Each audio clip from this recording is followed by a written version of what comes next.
the specificity of these practices, but also the historicity and the socio-political contingency of working with communities. More importantly, we aim to hold a mirror in front of us all who are involved in the field of museums, libraries, culture, and the heritage sector in general, forcing us to reflect critically on our practices and on their material and cognitive implications that affect society in both its micro and macro scale. The diverse presentation of our speakers will highlight strong parallels as well as crucial and unique differences that arise in community engagement practices, illustrating the ways in which universal epistemological discourses are applied in specific contexts and communicating the diverse intersections between heritage and cultural experts and the community. Thank you very much.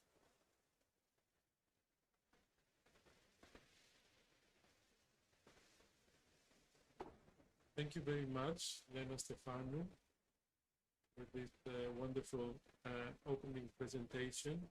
I think I would like to underline the notions of co-design and co-development in working with communities, and to repeat that we see all our activity in the field, including this conference here and the conferences before this, as in a way assemblies of people that create knowledge together, rather than us imparting specialist knowledge on I don't know, the uneducated masses. So we have this notion of doing things together rather than us telling people how to do what they're doing. So I'm very happy to see here a lot of the people, initiatives, and also cultural associations from Elefsina who took part in last year's conference. And I think this is one of our great successes, that we succeeded at least in creating this link in, as Vagelis said, very difficult times between what was happening before and to allow us to see what maybe will happen next. But I don't want to waste your time anymore, so I'm going to present our next speaker, which is Professor Marlene Muniu, Assistant Professor of Museology at the National and Kapodistrian University of Athens, the Department of History and Archaeology. She's also a member of the Special Interdepartmental Committee of the Postgraduate Program in Museum Studies at the same university, responsible for the public archaeology activities organized in the context of the University Excavation Project in Marathon near Athens. Since 2016, she has been a member of the panel of judges for the European Museum of the Year Award and Vice Chair of the European Academic Heritage Network. She has also served as Secretary and Chair of the International Committee for the Collections and Activities of Museums of Cities. And within this context, she has been co-coordinator of the project Migration Cities, Immigration, and Archival Cities. Her research focuses on multiple aspects of museums and their social value and material culture, but also on museum history and archaeology, museum policies, participatory interpretation, archaeological ethnographies, and local communities. In 2020, she launched the initiative The Museum Inside Me, one of her developing projects to advocate the value of museums. So, Professor Muniu, the floor is yours. Thank you very much, Aris. Thank you, Lena, Aris, and Vagelis, for this wonderful invitation to this so meaningful and important workshop right now. Community engagement and participatory work in museums and in the heritage field generally is in the core of my work, research and practice, because I think both are interconnected, and we as researchers and academics, we not only have the responsibility to educate the new generations, but to really use our disciplines and our working practices to develop projects within the community, with the community, for the community. So during this difficult time, during the first lockdown, the experience we all lived was so strong that through this emerged, to use the word that I heard also from Mr. Marinos, the emergence of a new order of things for all of us and also for our profession. And what I will present to you today is this project, The Museum Inside Me, the way we developed it and the interesting perspectives that this kind of community projects can have. And of course, Lena gave a wonderful introduction, the theoretical framework within which we can see such an example and try to understand it more. So without further ado, I'll share my screen with you. And can you see the slides? The first slide here. Is it okay? Yes, Martin, it's very okay. Great. And please, because time is limited, do warn me about my time limitations. Don't let me speak too long. So the museum inside me was is an example, but through this example, I hope I can raise a lot of issues that are related more generally to museums and to the way we can create through them bonding heritage. And I will start with these pictures. These are photographs from an exhibition I've seen 2 years ago in the V&A Victorian Albert Museum in London, and I use them because they bring two pertinent questions that relate to all of us. The exhibition was entitled Tomorrow Starts Here, and the first question that was there for the visitors to engage with was what makes us human, and within this framework, what are we all connected? We are humans and we're connected, but we are really engaged with each other. And another interesting insight is from this book, Reclaiming Conversation. Sherry Turkle is a person, is a social psychologist who works a lot with museums and, of course, with internet. This is her field of research. And in this book, she says that technology, which is all around us, sometimes makes us forget what we know about life. She talks about the crisis of empathy that we may have right now in society, and this is apparent more and more in different fields of life. But her argument, which is very strong, is not anti-technology. On the contrary, she's a believer in technology, but she advocates it in a way that technology can bring us together rather than takes us apart. So she's pro-conversation. The book that she published recently is all about how we can communicate with each other, create meaningful conversations which can cure us. They can be cures in society, and this is very important. So my case is coming back to my field of museums that I've been involved all my life, almost my professional life. I see museums as safe spaces, as potentially safe spaces for this conversation that we need in society, for this connection that we need to create with ourselves and with others.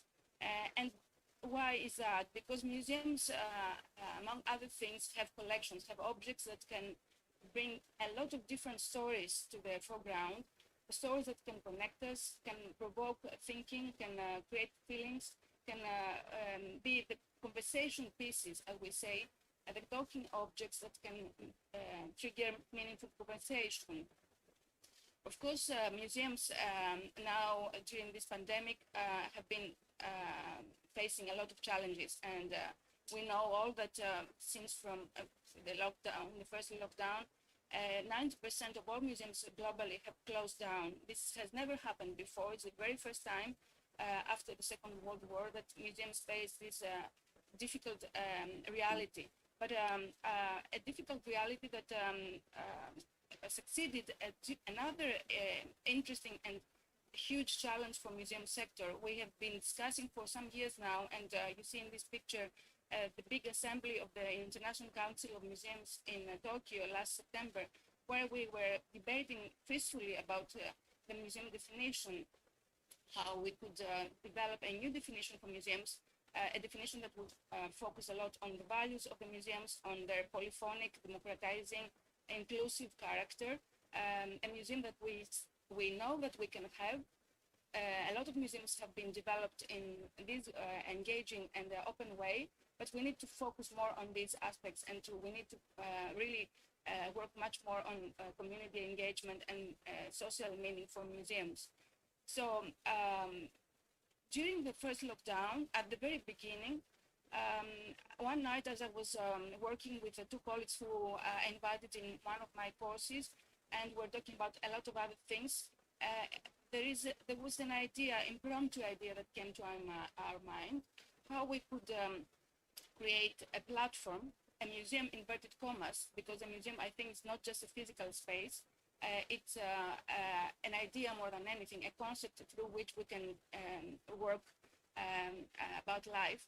And through this, try to promote conversation, reflection, creativity, and interconnection during a difficult period that we were facing physical distancing. And we felt this very strongly because at the very beginning, as we all know, there was a lot of anxiety, a lot of fear. We could see this in the social media that people were exchanging a lot of notes through the social media, but their messages were more burdened with difficult feelings.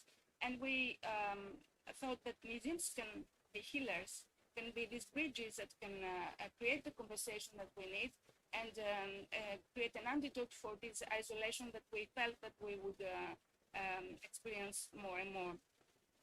So my questions for this presentation and for generally for this initiative, I will not call it project because it was not defined as a project from the beginning. It was more like an activist reaction, a social experiment, let's say, about how museums can be a catalyst for this change, how we can use the concept of a museum as a frame of mind to create channels of communication between us, to give us inspiration and connection that we can take in our lives every day, not just when we go to museums.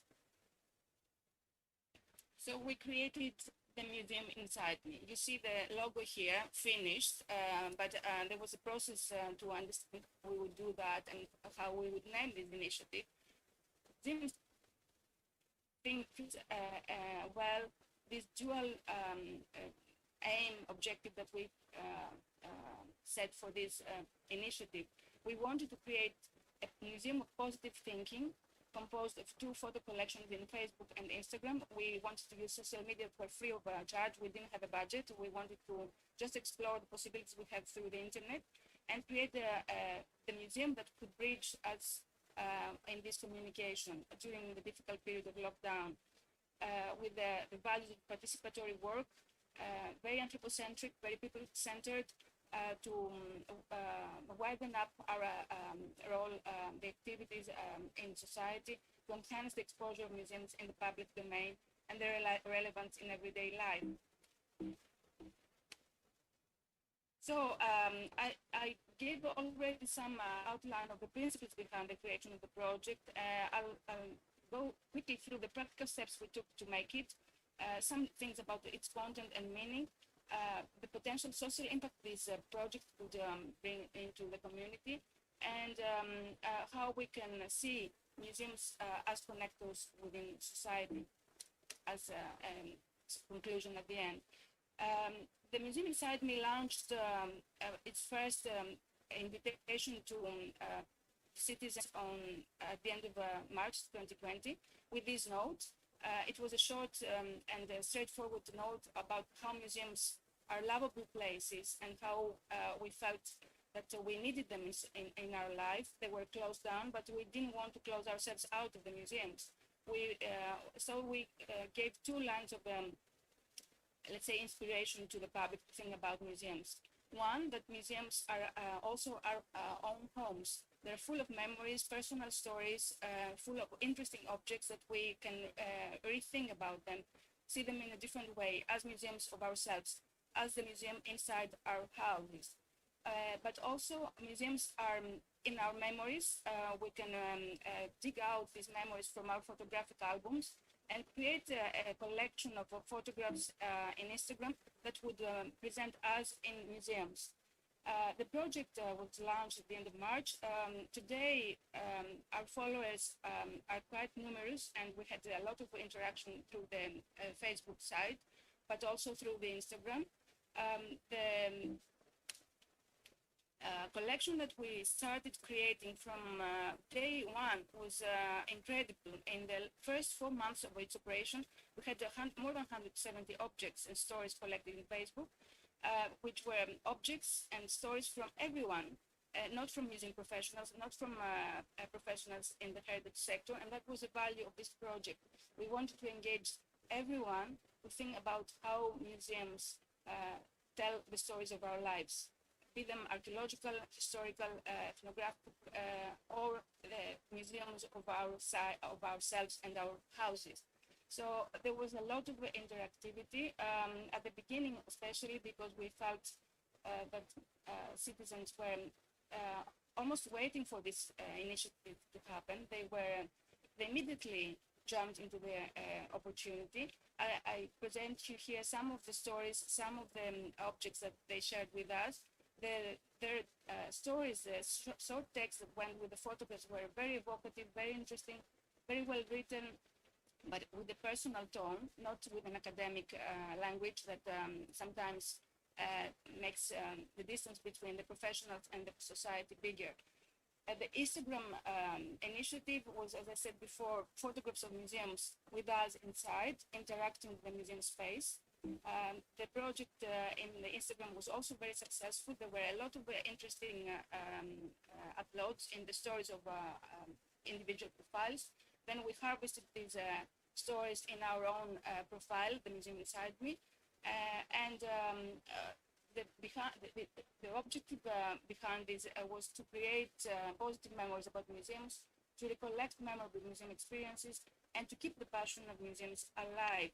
Also, we want to educate somehow, inverted commas, our followers about museums, and so occasionally we gave quizzes and other triggers to think about museums and reflect on them.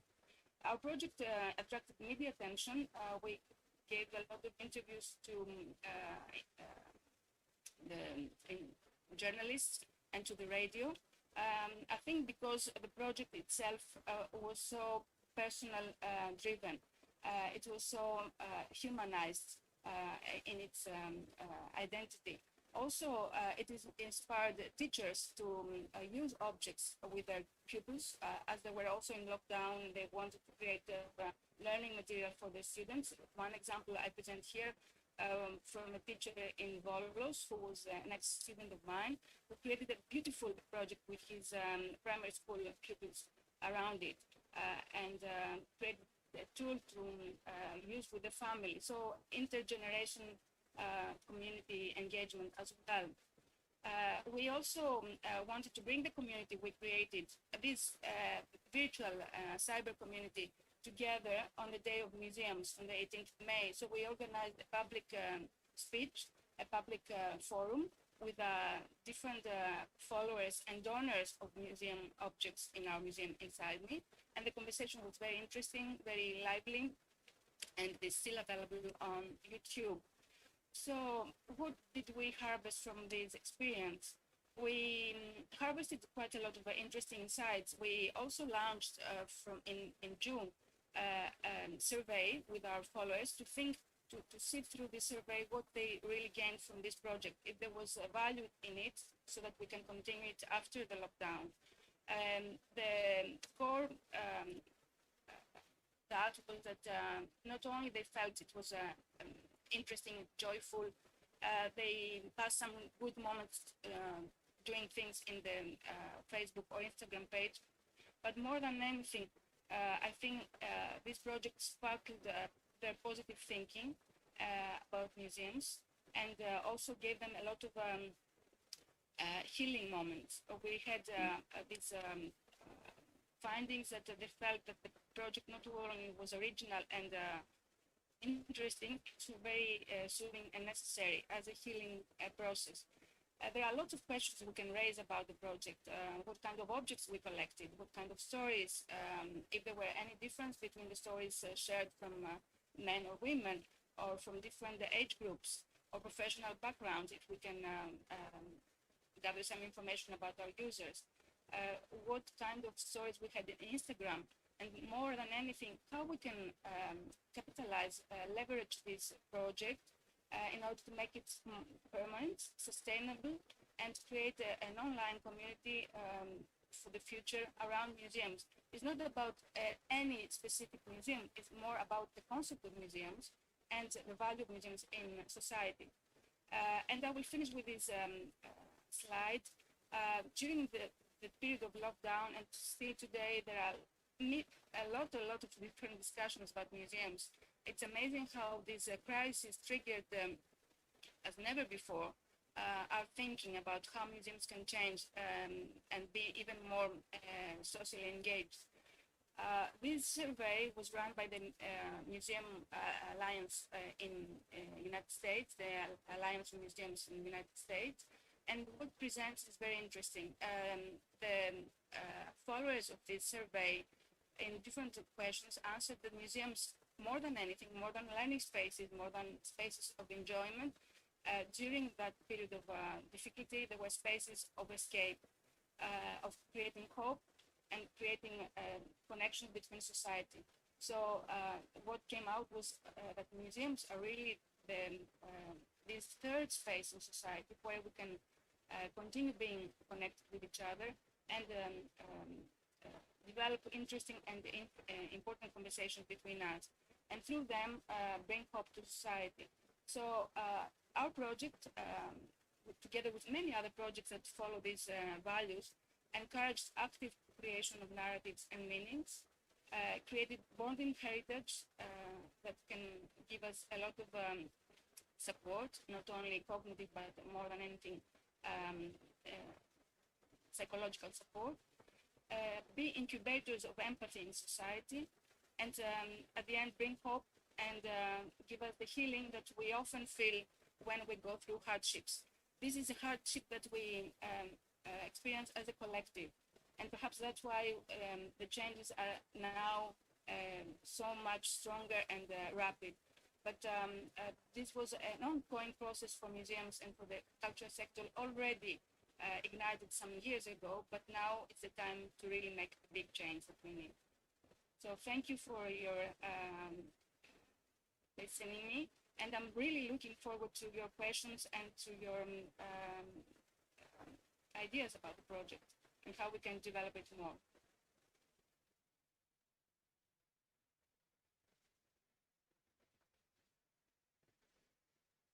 This was great. Thank you very much, Marlene. It was an amazing presentation.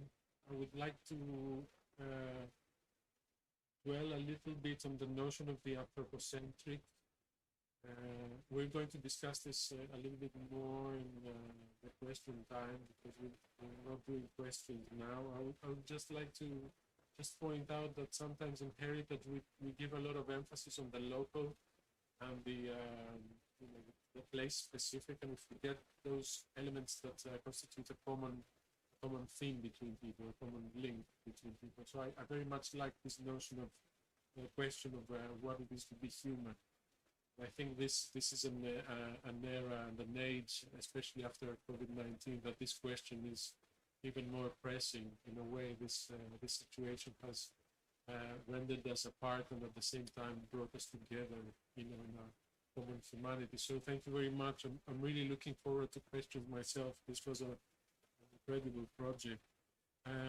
Okay, having said that, I would like to ask everybody, if you have questions for our speakers, you can write them down in the chat box in Zoom or on our Facebook live link or in the comments section of YouTube. And we will read the questions afterwards to our speakers. So we move on to the second speaker for today, third rather, Rolf Happel, who is an affiliate instructor at the Formation School at the University of Washington, after serving as professor of practice under the Distinguished Practitioner in Residence program. He was director of citizen services and libraries and city librarian in Aarhus, Denmark, library that has received the prestigious Bill and Melinda Gates Foundation Access to Learning Award. Rolf holds a master's in librarianship and a master's of digitization and public government from Aarhus University, and has a very long career as an international speaker and writer on library-related issues.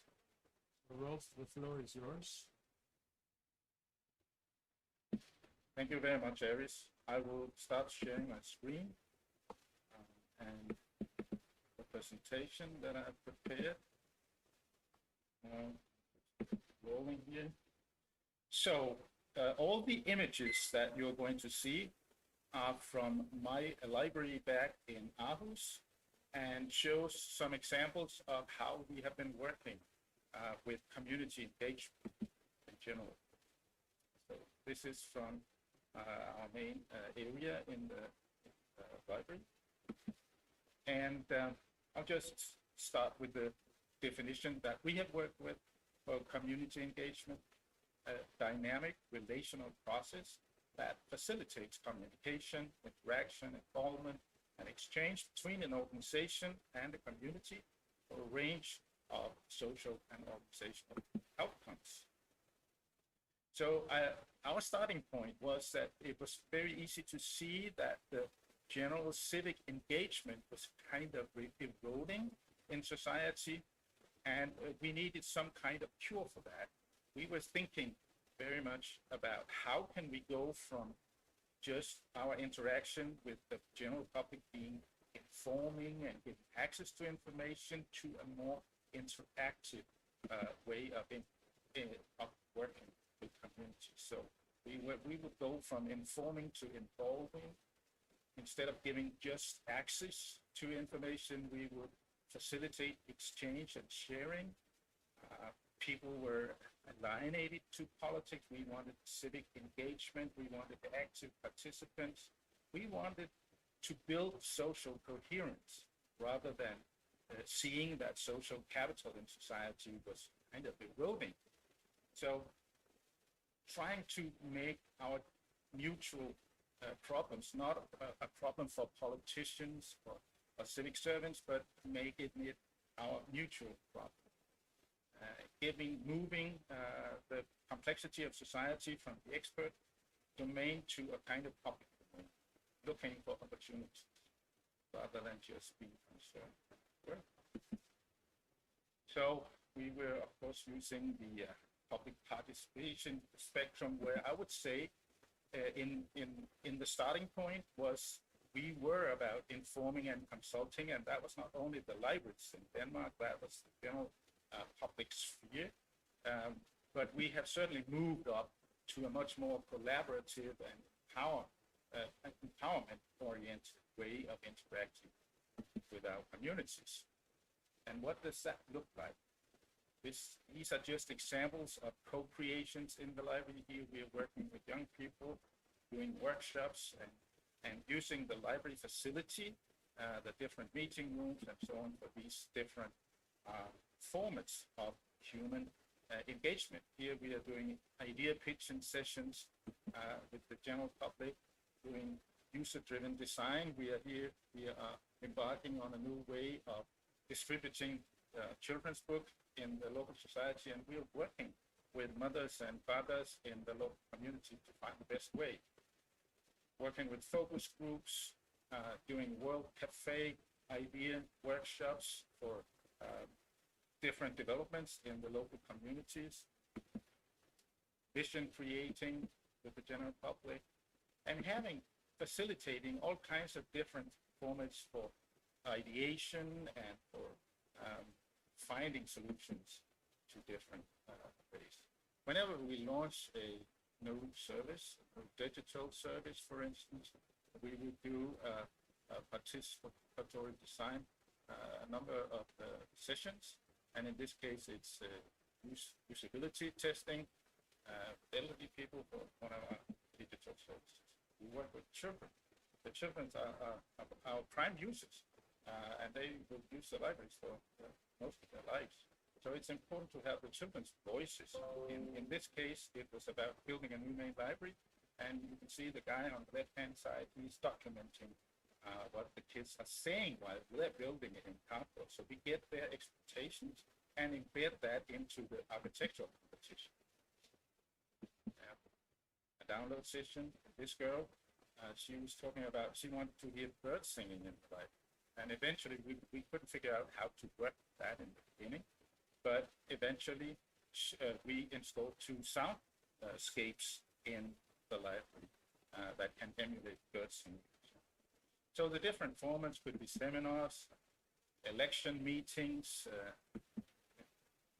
and we have, the libraries are very versatile, so we have both social and communal spaces, self-organized by the users. This is a social space where people talk, they meet each other, they have a high intensity meeting, also down on the left-hand side. And on the right-hand side, we have the communal space. That's where people see the otherness of the others. And there are not too many spaces left in society where we see all walks of life.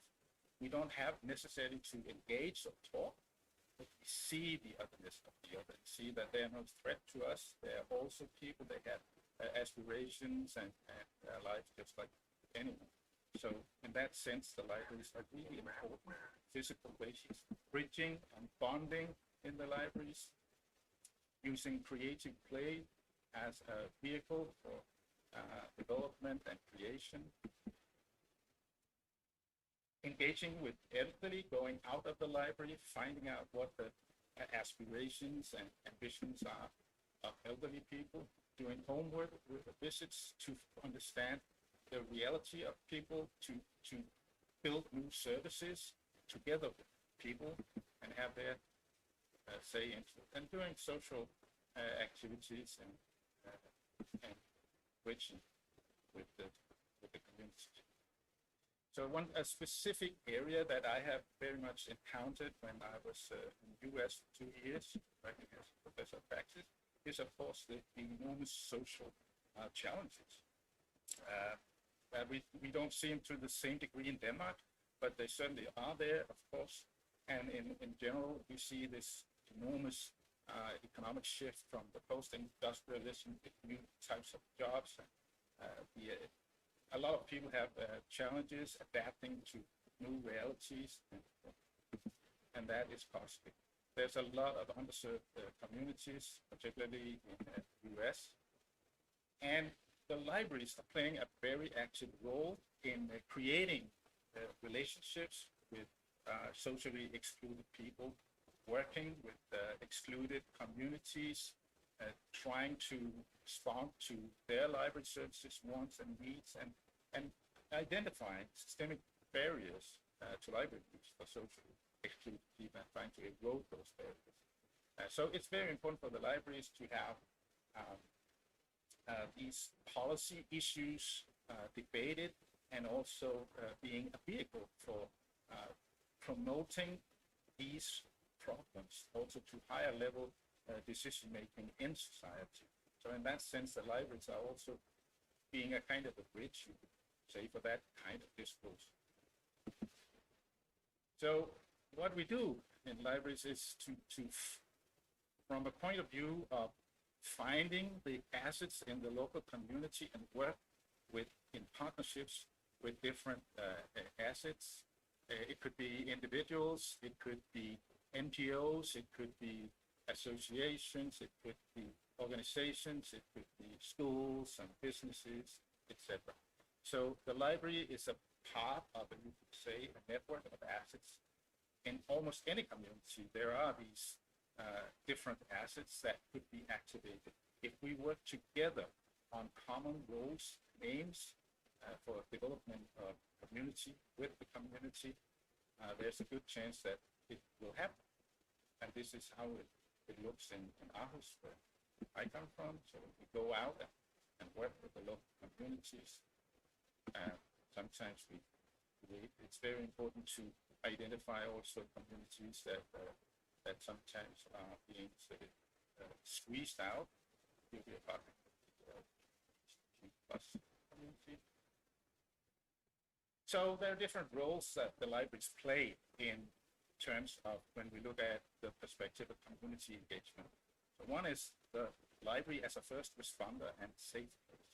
And that role is extremely important in US, where libraries very often are the first places that people go to when there's flooding, when there's a storm, when there's a hurricane, if there's a great a number of homeless or people experiencing homelessness in the local society. The library is the place where they will often go.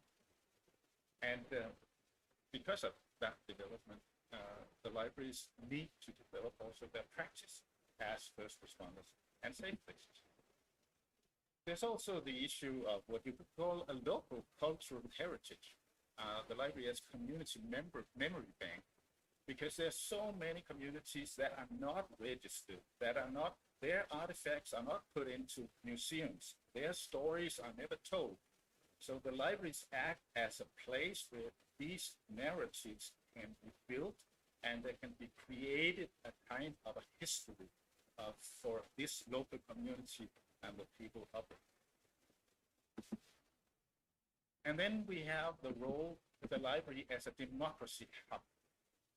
Because of that low participation in the civic society in general, the libraries can be those places where the democracy issues are being put into practice, where people discuss in a timely way and find solutions for their own society. And of course, the safe place for all. There's also an issue of the library as an innovation. This is from one of our branch libraries. Yellow, we have a large number of refugees and immigrants. And the fantastic thing about that is that this is the local community members that are solving their own problems. They are contributors. They are not clients. They are not receiving something from the society. They are building their own society and doing their own solutions. And they are doing it in this network of NGOs, individuals, associations, and the library form a kind of frame for that and facilitates those innovations and solutions. So to sum up, the lessons that we have learned as institutions where I come from is that we need to get out of the library. We need to meet people where they're most comfortable. We certainly need to make partnerships to network on all levels and address community needs in all our spaces and policies. The culture of co-creation and co-production is something that we have built over the years. We are getting better at telling compelling and illustrated stories. That's the one that you have just heard. We are trying to integrate our user-generated knowledge into all our services. And the piece of advice I'll offer here in the end is that you need to have time and patience. Start small activities, follow that. Thank you. I think that was what I wanted to share.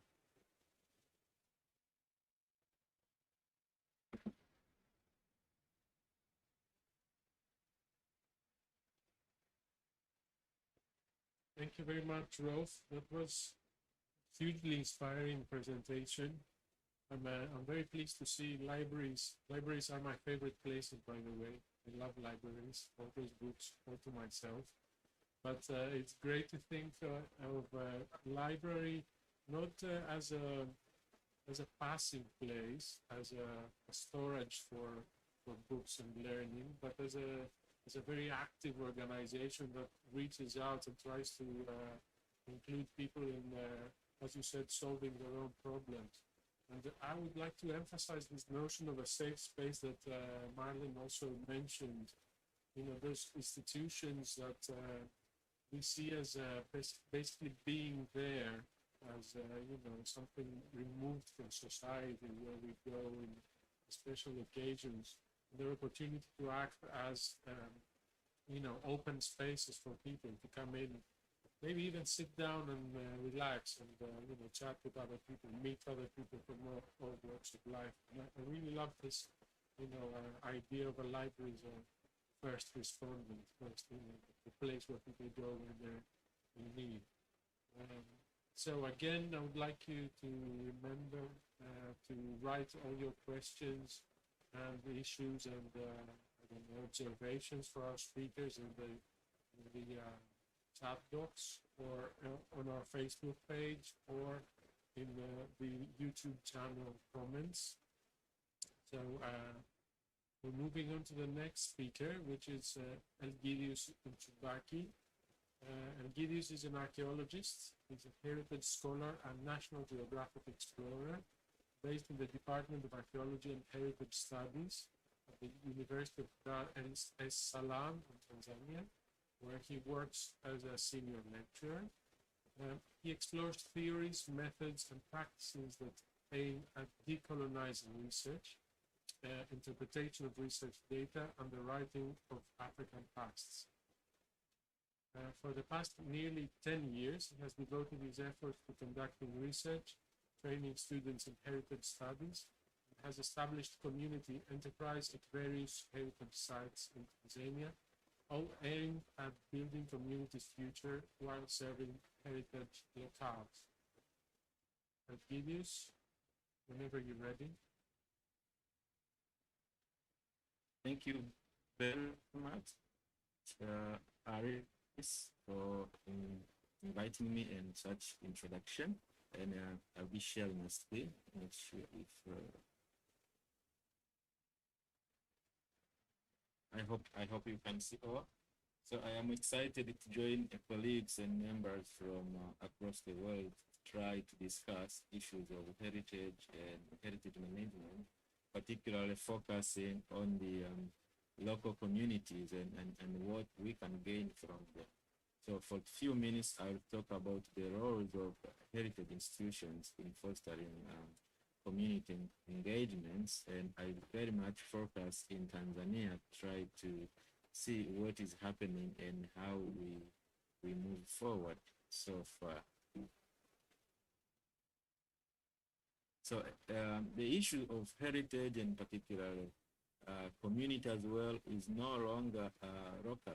It's something that is capturing the attention of the global community and at different levels. We could take an example of the Millennium Development Goals, where we have various goals citing cultural heritage and heritage sites as centers of education, as centers for economic growth, but also as things that can promote peace, justice, and the related issues. And one of the issues that we could discuss is the UNESCO's Unite for Heritage, where the whole idea is to make people from across the world enjoy and think of heritage as centers of economic development and peace as well.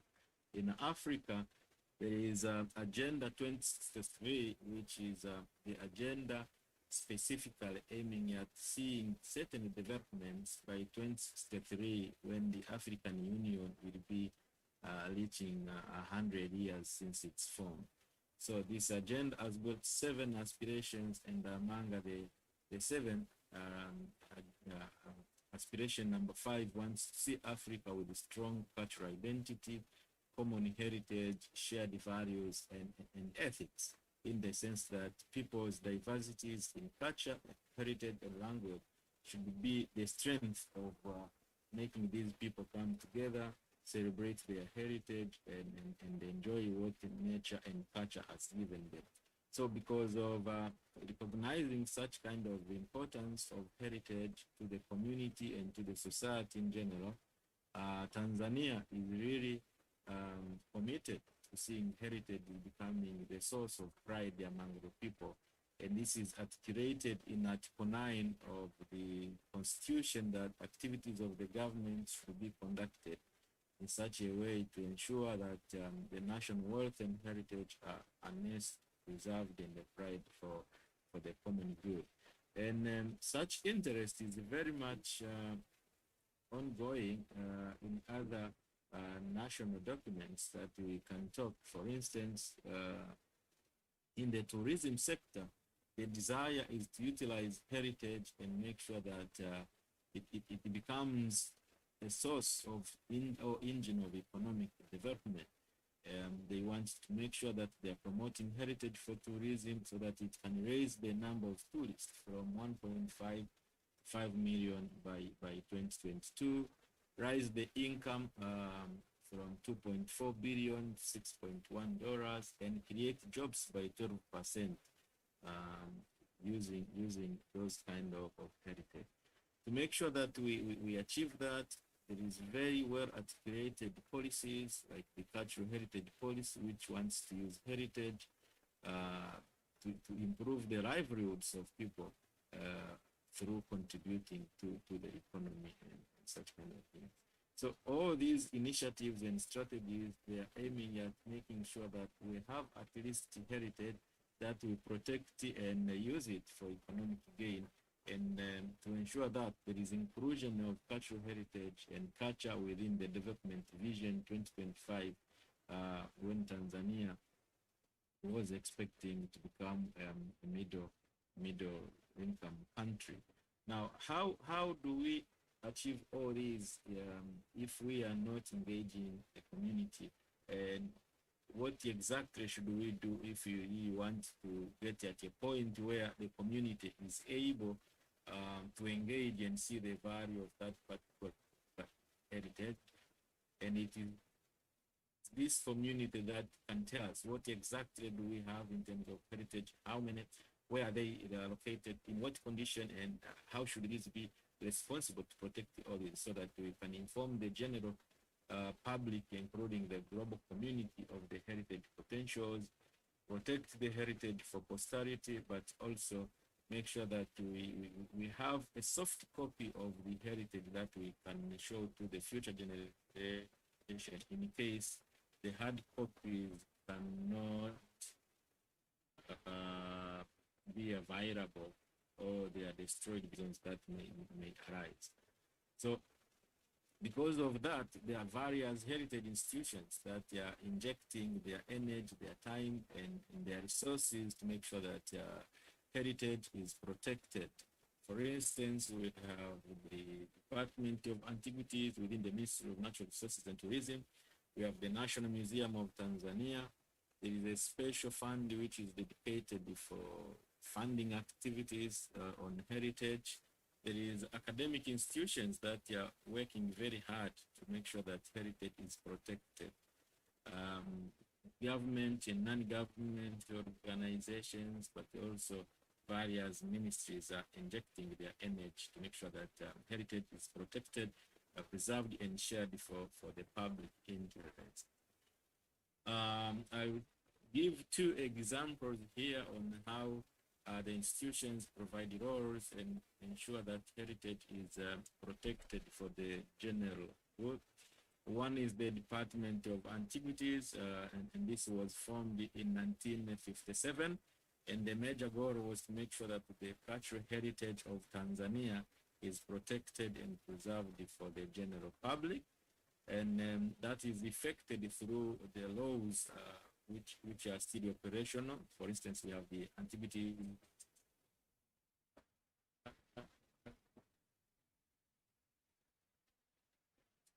of 1964, and we have an amendment act of the same act, and laws mentioning some and making sure that the heritage is used before the general public. So they are providing laws, and they are providing permits for people who are coming to Tanzania and the Tanzanians who are doing research to make sure that heritage is protected and preserved for the general public. But the department itself does research to make sure that if there are new sites that needs to be opened, that needs to be identified, they are there and they are protected. They also hold some workshops and meetings to bring together stakeholders in the heritage sector so that they can work together and discuss matters of heritage and how to move forward. So I will not discuss very much that, but I will pay attention to the academic institutions. And this is where I am based, and I try to focus into this and try to explain what we, as the academic institution, as the department dealing with heritage, we are doing exactly. So we are training students at various levels in both tertiary but also at the degree level. We also provide tailor-made courses to various groups, including tour guides who are living very close to the sites, who are guiding tourists. And the idea is to make sure that at least these groups come together, guide people, go and look at the heritage, but also they earn income from it. We are conducting some workshops with various groups and stakeholders, and particularly the local community. And the idea here to do workshops is to learn from the local people, from the local community, what entails heritage and what they perceive to be heritage from their own perspective, so that their motives towards protecting heritage and our motives as academic towards the same is not jeopardized, and we do the same thing to ensure heritage. We also do provide community-based services so that any income protect their heritage whilst enhancing their futures as well. And this is where I think I would try to spend some few minutes try to explain what is happening apart from that. So it has been kind of conflicting idea of what professionals consider to be heritage and what the local community is considered to be heritage. In some of the sites in Tanzania, for instance, there has been limiting the local people to access the sites because they are considered to do activities that are detrimental, destroying the sites, and therefore issues like spirituality on rock arts and on monumental sites, they are being limited by the government because of considering that the local people are not aware of the values of the rock arts and such kind of things. So what we are doing at the moment is try to get their knowledge, their ideas, and the activities that they do, and try to see how we can bring these into the table, have formal discussions, discuss together what to do to make sure that the heritage, the intangible heritage, they are part and parcel of the tangible heritage which the government has been protecting for years. But to do that, we are trying to work together with the community, form different groups and associations so that people can come together. One example is the formation of the Boat Builders Association that is in one of the coastal sites, and these boat builders are coming together. They are teaching one another, they are teaching the young on how to build the boats, the technology which is really disappearing, but they're also educating the general public and particularly the boat builders on the kind of materials they should use. So instead of cutting like mangrove trees to build boats, they are educating one another. They should follow the rules and they should use the materials that are also available, but they are not that much destructive to the environment whenever they are building their boats. Different schools in Tanzania try to convince them, like teach them what heritage is. It's very unfortunate that the school curriculum does not have as many aspects as we would wish that would teach students the heritage that we have, the reasons why we should protect them and such kind of issues. So what we are doing is to go to schools, talk to students, talk to teachers, discuss some issues, at least get some hours, let these pupils visit the sites, do some discussions around the sites. And the whole idea is to try to find the best way of engaging people, not only the age-advanced ones, but also the young ones from the schools and such kind of local community. We are training some people, and this is a group of women in Kaole, where they are coming together to try to discuss the kind of business they could do around the sites so that they can sell these products, get some income to enhance their life, but at the same time participate in preserving the sites. So we are working with some institutions and organizations to try to find the best way of managing sites, but also empowering community. So sustainable preservation initiatives of the USA is collaboratively working with us to try to make sure that we are protecting the sites and we are empowering the community to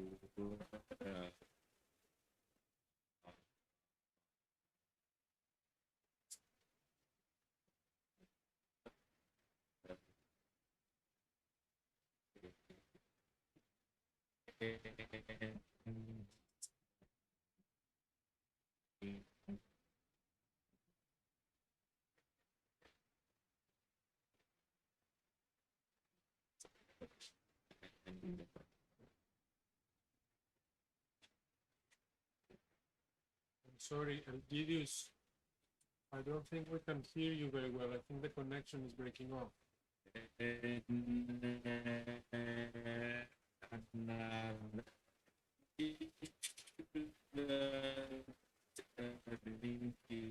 Really important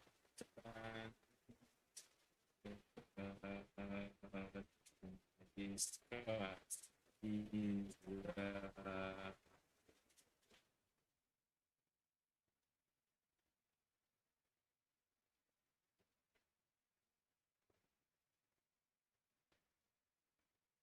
I think his connection just broke off.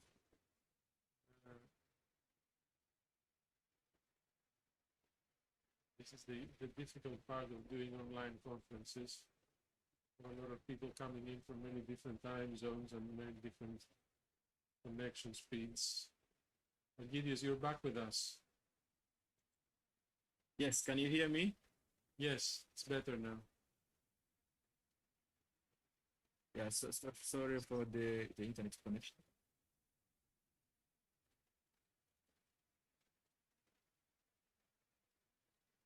Okay, yeah, so I was talking about making the local people engaged by giving them opportunities to thrive, turning their cultural materials and their cultural food into something commercial. And here I am showing some example where the local community are selling the seashells, but also making some local baskets which they sell to the tourists and therefore earn some income for their day-to-day activities. But we are also trying to design some products with the local people so that they can get income. And here we are making the washing soap, which is named after the ruins. It's called Magofu. Magofu is the ruins. So people are using like the label of the heritage that they have, turn it into business, and they are getting the value of the sites instead of seeing the visitors coming to see the sites and paying some little money which goes directly to the government without any income getting back to the people. So what we are doing here is try to design some business opportunities, use the label of the sites, which is much more popular, and therefore they can earn income and do it. But we have gone further to establish, work with local people, establish site museums, and in that site museums we are exhibiting objects and artifacts that are really local, and it is the local people who are deciding these are the materials that we want. We don't want things that are of origin. I'm sorry, can you share your screen again? Because we can't see what we're talking about. Oh, sorry.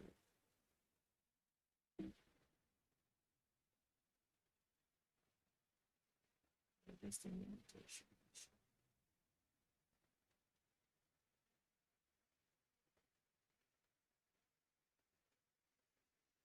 Can you see it now?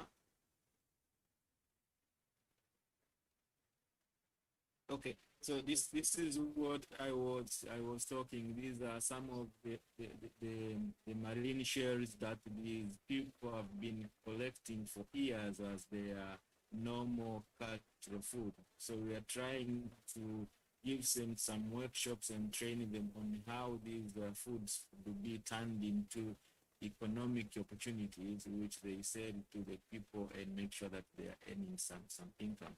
And this is the one I was talking about, where we have these ruins, which is called Magofu in the Swasti, visiting those sites, and the income goes to the government. There is very few income getting to the people, but working with the local community, they are trying to design some products which they could give the label of the sites and sell them. And here is one example of the cream soaps, which is called Magofu, and Magofu oils. They're using that kind of emblems to try to sell and get some income.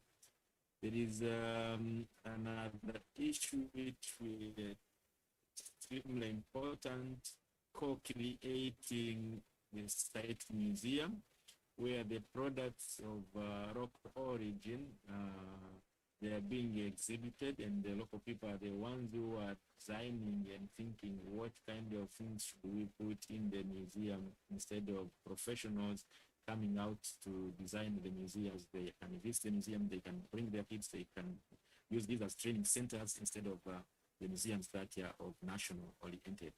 There are also some cultural sports that are being done.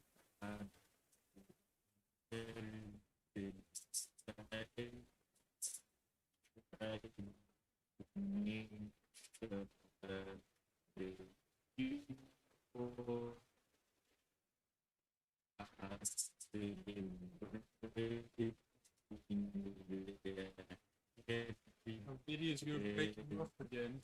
You can hear me. Maybe you need to turn your camera off.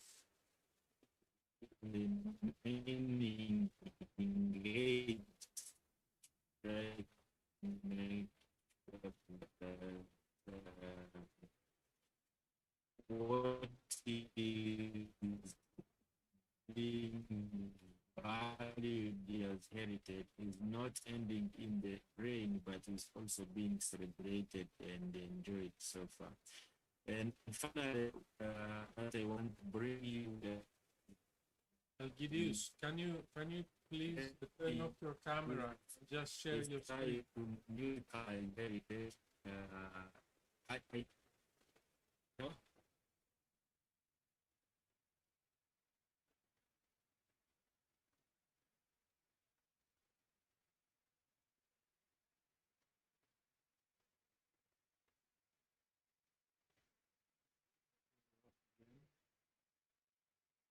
Hello?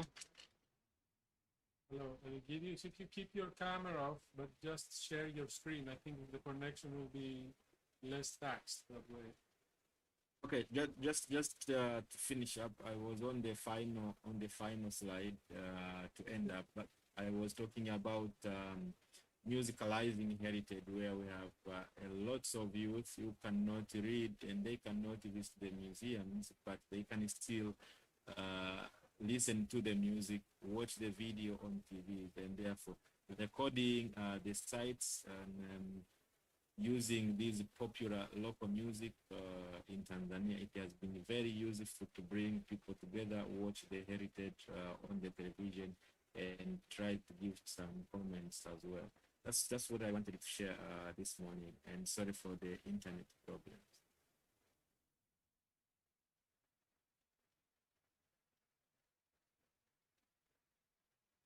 Algidius, thank you very much for a very rich presentation, which has touched on many points that I think all heritage professionals, especially Greek ones, will probably relate to. And I would like to highlight, in a way, the importance of teaching institutions like universities, for example, or schools, in creating situations of common knowledge making. And I very much like your last point on musicalizing heritage, musicalizing knowledge. Because we're always trying to find alternative ways of discussing heritage, of discussing our projects, of presenting them to the people, of getting feedback. And sometimes, because most of us, at least, are academics, we think that, all people are on the same, educational level, and they can understand our specialist argot, our specialist language, but it is always much more interesting to create situations where people can share their level of expertise with us in the way they know better. And this musicalization idea was, I think, tremendous. Thank you very much. We're running a bit short of time, so I will gallop to the next presentation, which is by Leila Hadji. Hello, Leila. She's the Executive Director of Cultural Heritage Without Borders, Albania, which is an independent, non-governmental organization dedicated to preserving tangible and intangible cultural heritage. She was trained as a conservation architect, studied and conducted research in the Universities of Sarajevo, the Academia Astropolitana Nova in Slovakia, and the University of Lund in Sweden. Her field experience in conservation and management aspects of cultural heritage ranges from post-war reconstruction and engagement in peace-building processes to conservation development projects in transitional societies. And a few words about Cultural Heritage Without Borders Albania. It's a recognized internationally and locally for their work, and some of their awards include Certificate of Excellence for European Heritage Stories from the Council of Europe, Man of the Year Award for the City of Berat, Grand Award for Special Contribution by Serbian Association of Conservators, and the European Union Prize for Cultural Heritage by Europa Nostra Award. So without further ado, Leila, the floor is yours.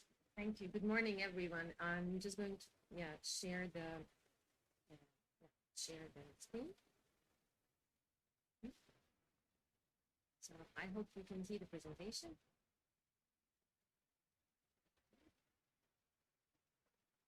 Okay. So good morning, everyone.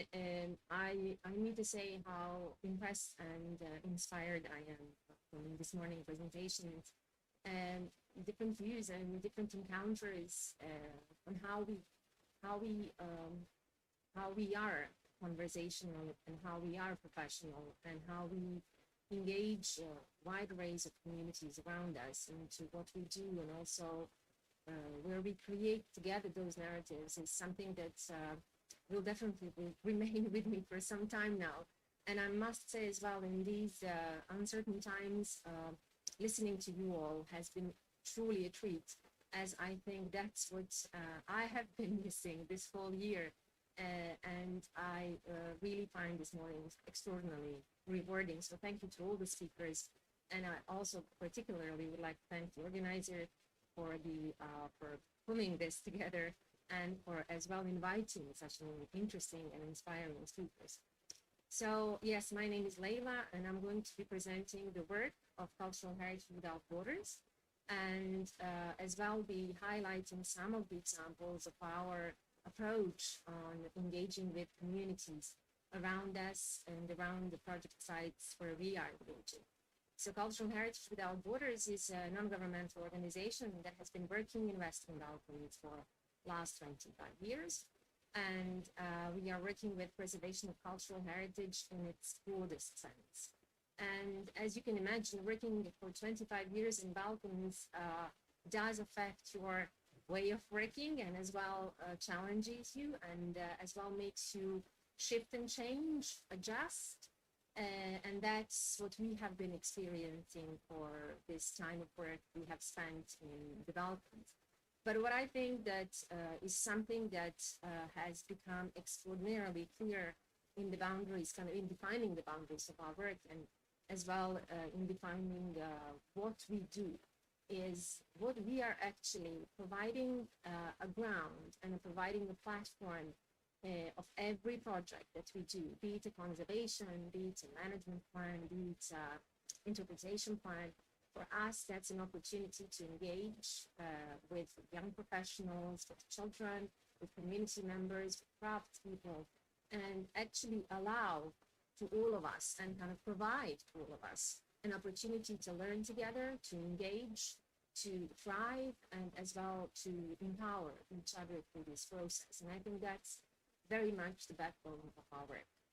And I'm going to be explaining just a couple of examples of our work. And by doing that, first I would like to say that the work is, just a second, is pretty much kind of divided into 8 key areas.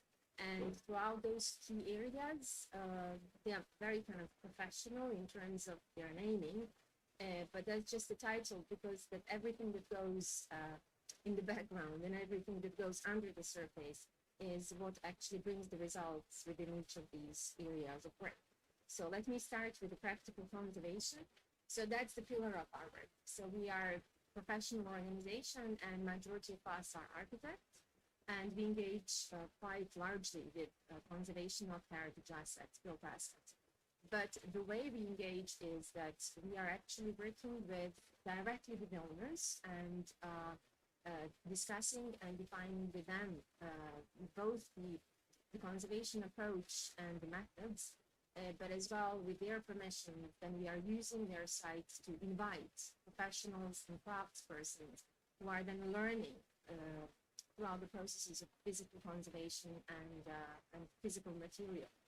And for the time being, we are quite heavily engaged in the post-earthquake recovery process. As maybe some of you know, Albania was hit by a very strong earthquake last year, and that had brought down quite a few of the cultural heritage assets. And one of them you are looking at in your screen, it's the Tower C.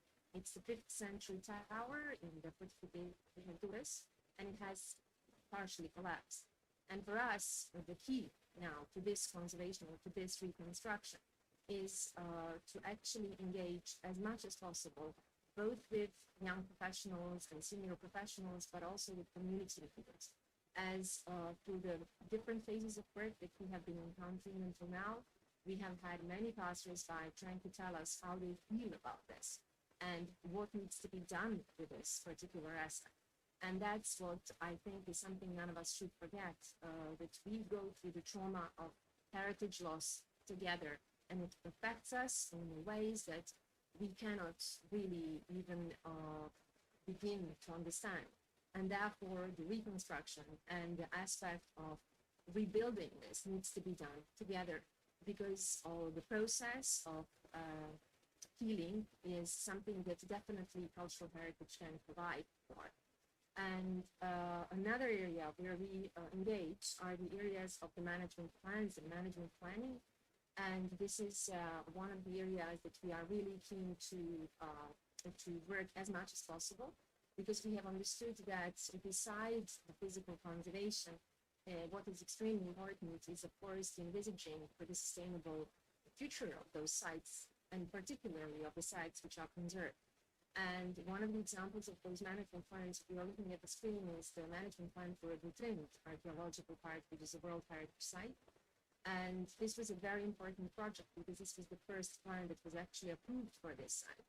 But what it meant for us that besides the assets being conserved, we as well got an opportunity to discuss with the local fishermen or with the local orange producer or with the local artisans, who all have their set of issues and they all have their set of dreams. And bringing and threading in those dreams into an official document is something I think that is quite challenging. And I think that what we have faced as a challenge is how are we going to see to it so that those dreams are actually realized and not only left in a kind of in a way or in the form of the kind of official formulation. In the pipeline now, we are having to work with the management plan of one of the quite notorious sites in central Albania, which is the former labor camp from communist period. And this is a very, very poor part of Albania. It's in the zone of Mirdita, but this site in a way can become a beacon of local development and local engagement, and as well local employment, which we think would be extremely, extremely important. But another plan that we are as well looking at are the plans for the historical houses in Gjirokastra, because in both cases of Sfax, the labor camp, and the historical houses in Gjirokastra, what is very important for us is that management as a tool is usually seen as an official document run and governed by the central authority level. However, what we are trying to bring forward is to connect with local authorities and connect with the local community members, so that they become owners of those management plans and those aspirations for future. And in this way, we believe actually that this is the only way in which we can kind of raise the sense of responsibility and also raise the sense of aspiration or not aspiration, but appreciation, which is extremely important and which is something that we need to really read. Further aspects in which we are working with are as well disaster risk response as a part of the spatial planning procedures. And this is a very, very important aspect of work, because by continuously mapping and continuously understanding the conditions of cultural heritage assets, we can then work about best strategies for their conservation. But as well, this gives us an opportunity to understand the local problems and as well individual problems of the individual monument owners. And this is one case as such, and one of these kind of individual problems. You're looking into the images of the historical cistern in Girocastra residential dwelling. Girocastra is a city in the south of Albania, and it's a World Heritage Site, and their owners or monuments are quite dense, and owners are facing a lot of problems because of the threat to the risk for the assets when it comes to fire, or when it comes to earthquake, or when it comes to kind of lack of means to actually maintain their assets, are just few of the risks they are facing. And what was extremely important for us is that together, working together with them, working together with them, actually, we have been hoping to counteract those, to counteract some of those risks. And this is the example where, for example, together with the owners, we have been working on assistance on how these historical cisterns, which are collecting rainwater, can become a very viable source of water when it comes to fire. But not only to turn a cistern into a viable source of water when it comes to a fire for one house, but how one house can then actually serve the whole neighborhood. And in this respect, then, we are also trying to work with owners, different monument owners, so that their sharing and their neighboring sharing is beyond coffee drinking. So in that respect, this is something that we have found challenging, but also really interesting and rewarding as an experience. Further aspects of our work are including a lot of training and a lot of vocational training, and as well community and children engagement. As I said, that's the backbone of our work, but this particular segment of the program is dealing directly and only with that. And as I said, the conservation projects are an ideal opportunity for learning, because only by touching the material, by smelling it, by facing those challenges of heat, the physical deterioration or a lack of usage, that's the only moment that you actually can be in front of something and be challenged by it physically and mentally. And we use this ongoing conservation project to engage as many craftspersons and young professionals as possible. So that, as a result, have had two large programs that have been now running for quite a few years. One is the program for young professionals, which is called the Regional Restoration Camp, where we have been training around 1,100 young professionals in 4 countries of the Western Balkans, and those 1,100 were coming from 25 different nationalities. And on the other hand, the second large program is the program with the training of the craftspersons. Because what we have as well understood is that the craftspersons are not recognized as a category of the professional, especially in Albania. But by passing the certification programs, which are 5 months long, now we are really proud to certify 270 of them. And what is even more important for us is the fact that now companies, in order to continue with conservation and have and acquire their conservation license, they have to employ them. And that's the only kind of way we feel that this particular category that we all depend on when it comes to quality conservation can actually be fully integrated, and this program can as well empower them and as well allow them to have a life they are actually deserving. And another program that I would like to mention, it's the image on the right-hand side, is that every project we do, from physical conservations to management, we try to convert them into educational toolkits for children. And you're looking into a board game which is printed on a like 6x6 on the floor, whereby guiding the kind of, stepping through the, let's say, a city's heritage, children play, but also learn about specific aspects of cultural heritage. And we are looking into the board game, which was done for Shkodra, which is one of the historical cities in north of Albania. Another aspect of our work includes an interpretation.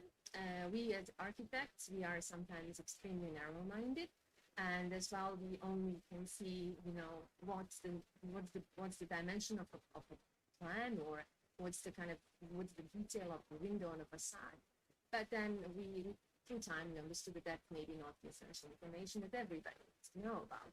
And how you actually get those stories out and how you actually share those stories is, of course, by engaging with in-depth interpretation processes. And this is one of the examples where we have been trying to tie both the community stories and legends with the biodiversity of the site, then with an interesting kind of anecdotes which are linked to the site, and all this was done for the cast of Girocastra.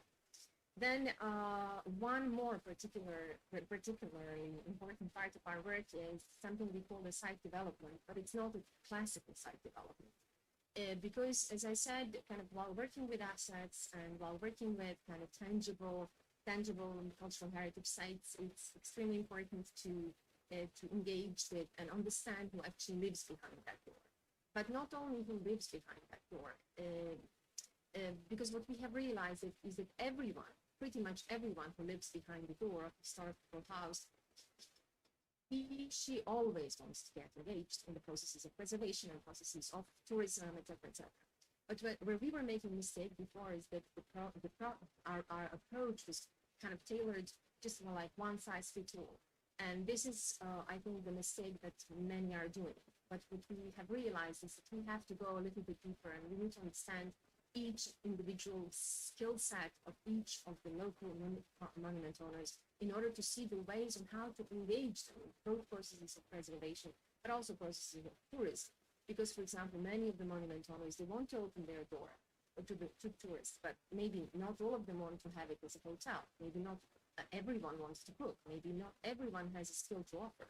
So the idea here is to kind of, go and take out this where they feel comfortable in this process, and where they feel comfortable in giving the service of their house, or in what kind of service their house can be used.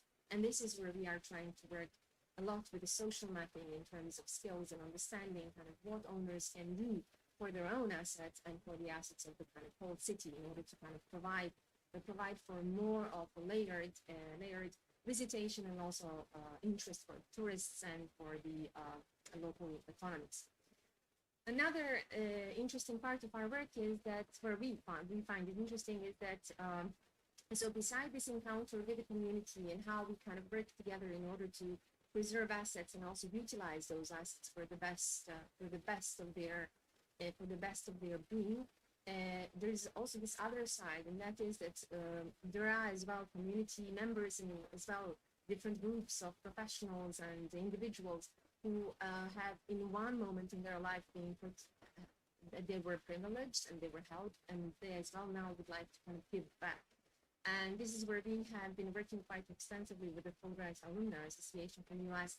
We're kind of together with them, we are tailoring experience related trips for their members, where they come to our communities, and then there is this sharing and helping, which is given to local owners, in which, in a way, they are giving back to different communities, but as well learning and receiving back from them. And this is the Fulbright Alumni Association was extremely inspiring partner in this particular cooperation, because they have it's the motto of their work, that we as well learn a lot. Then one of the final ones that I wanted to present is that what we are kind of taking baby steps in, of course, is a heritage tech, we call it, but it's actually using technology as much as possible to both assess and both document and survey, but also share. And this is an interesting example of one of the towers that have been destroyed in the earthquake, or kind of damaged in the earthquake in 2009. It's in Korea. And what's interesting about this the project is that by using technology, which is kind of purposeful for the architect to develop plans, we as well are having a certain aspects of documentation that then can be easily communicated to, be it community members or young professionals or architects or architectural students in which we can engage in different levels and different levels of meanings when it comes to our common discussions.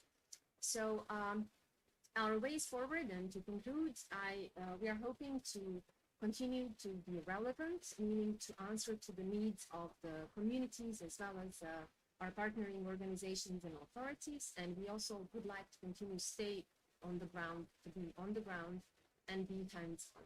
As well, I think that what we are suffering and what we would like to see more we would like to see more of a systematic change, because we believe that, you know, all these food models which are created not only by us but by many of our partners are very rarely kind of taken into account and have actually been endorsed. We kind of see bad practices repeat continuously. And as well, we would like to continue to be professional and fact-based, but also that's how we would like to continue communicating.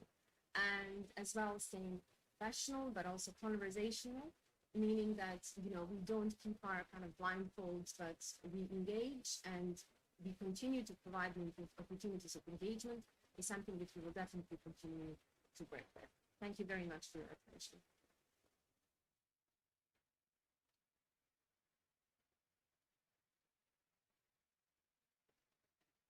Thank you very much, Leila, for this incredible presentation of your work. I have to say, I admire everybody who tries to bridge a huge gap between tangible and intangible heritage in the Balkans, but also everywhere, because we have this idea of a tangible heritage as something which is really managed by the state and large organizations, and something that is really, you know, difficult to get people, you know, the grassroots involved in.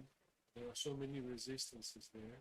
And also, we also see intangible heritage as something really soft and cuddly that, you know, belongs to the people and the state is not really interested in, because there are no stakes there in terms of, you know, property values or, you know, market values. And I think this actually relates to the things that Gideon was saying in his presentation and his comments in the chat box. And by the way, Leila, there is a comment to you, a question to you in the chat. If you want to answer this directly, then you're more than welcome to. So thank you very much once again, and we'll now move to our last speaker for today, live speaker for today, who's Dr. Guy Jorayev. He's a research associate at the Institute of Archaeology at UCL, University College London, in the UK. He holds degrees in tourism and archaeological heritage management and currently works at UCL Institute of Archaeology as a degree program coordinator for the MA in managing archaeological sites, and who also works as part of the research teams focusing on the two main areas of modern day heritage management and digital heritage. He has a background in heritage management, tourist planning, and public outreach. And he has worked with international heritage management and research projects since 2004. He recently carried out projects in post-Soviet space, Africa, and the European Union. And he currently collaborates closely with organizations such as UNESCO, International Council for Museums, the World Tourism Organization, and international development agencies, particularly on their activities in Central Asia. His current research focuses, among others, in using digital documentation for creating open access heritage inventory systems and for monitoring change and informing decisions. So, Guy, if you're ready. Yes.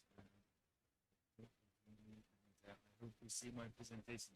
If you don't, please give me a shout, Aris. Otherwise, I'll just continue, assuming that everyone sees this.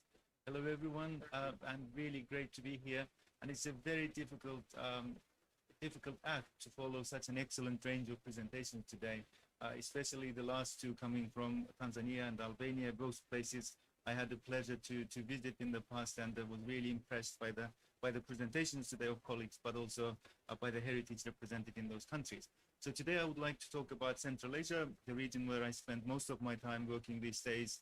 And in communication with organizers, I thought maybe we'll highlight some of the problems of a regional approach to, in terms of the public engagement to Central Asia. So, as Ari said, I work at the Institute of Archaeology in London here at UCL, and my background is very much in modern day management of heritage sites, but also tourism and a little bit of public engagement in general as well. So Central Asia is a very interesting region. This is, by Central Asia, we usually mean 5 Central Asian republics of post-Soviet space: Kazakhstan, Kyrgyzstan, Uzbekistan, Turkmenistan, and Tajikistan. But these days we also do a little bit of work in Central Asian parts of China and in the neighboring regions as well.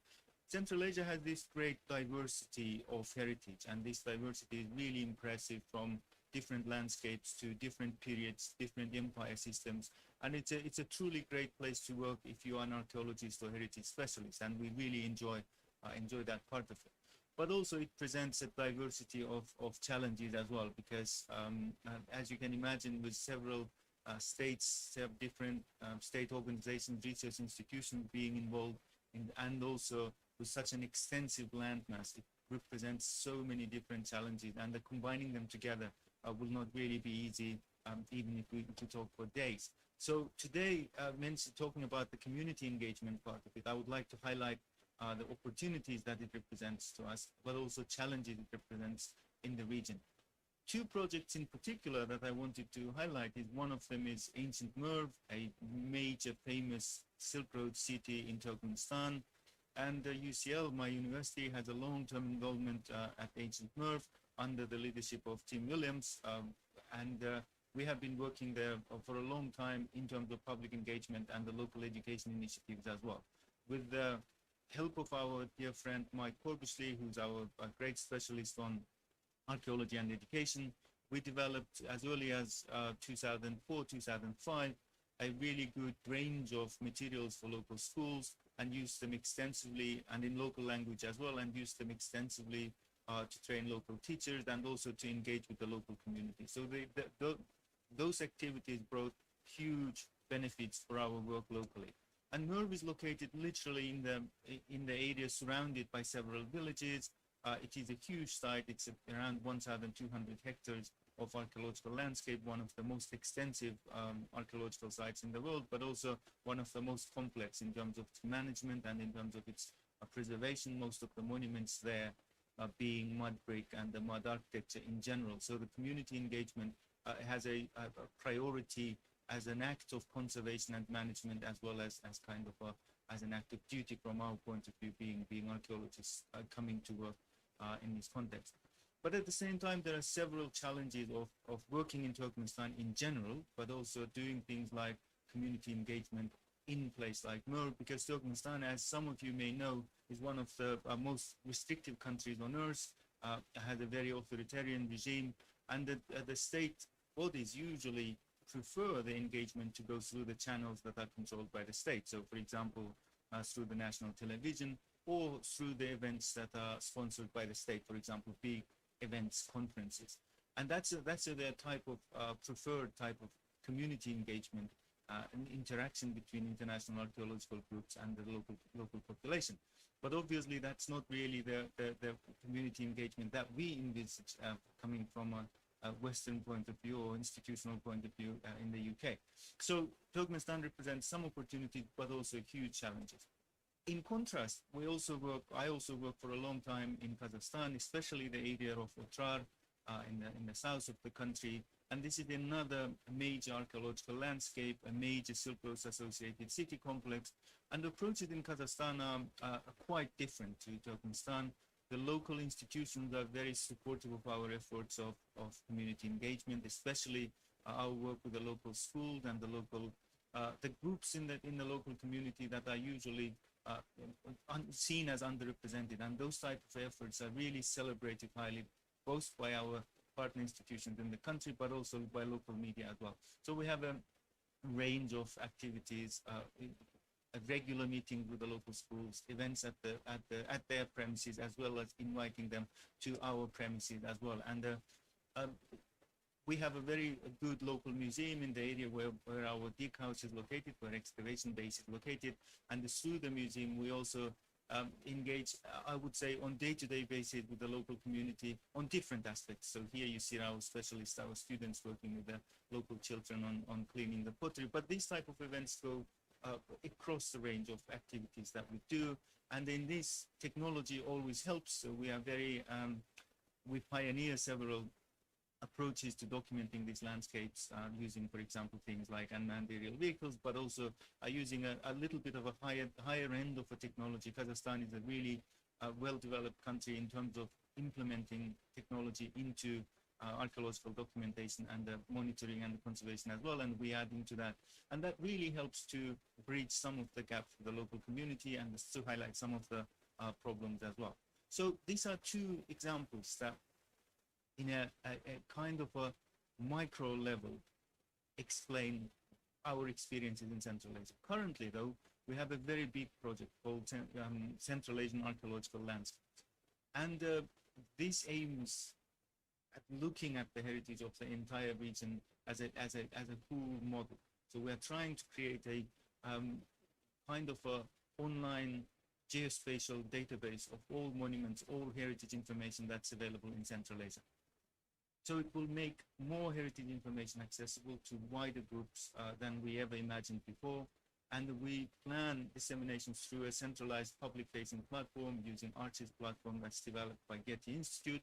But also we're trying to disseminate information through different other channels as well. And information is truly diverse. So here you see an examples of aerial photography that's being digitized, notebooks of the archaeologists from early parts of the 20th century, and then I would say tons, but tons is probably a wrong word, meters of shelf space occupied by plan, drawings, and information that's created on paper during the 20th century, because these lands were heavily researched by research institutions of Soviet Union, and those information packages are accessible through our partners, and we are continuously digitizing them, working together with all heritage institutions that are keen to contribute into this project, be part of this project, and digitizing them and trying to make them available on a public-facing platform.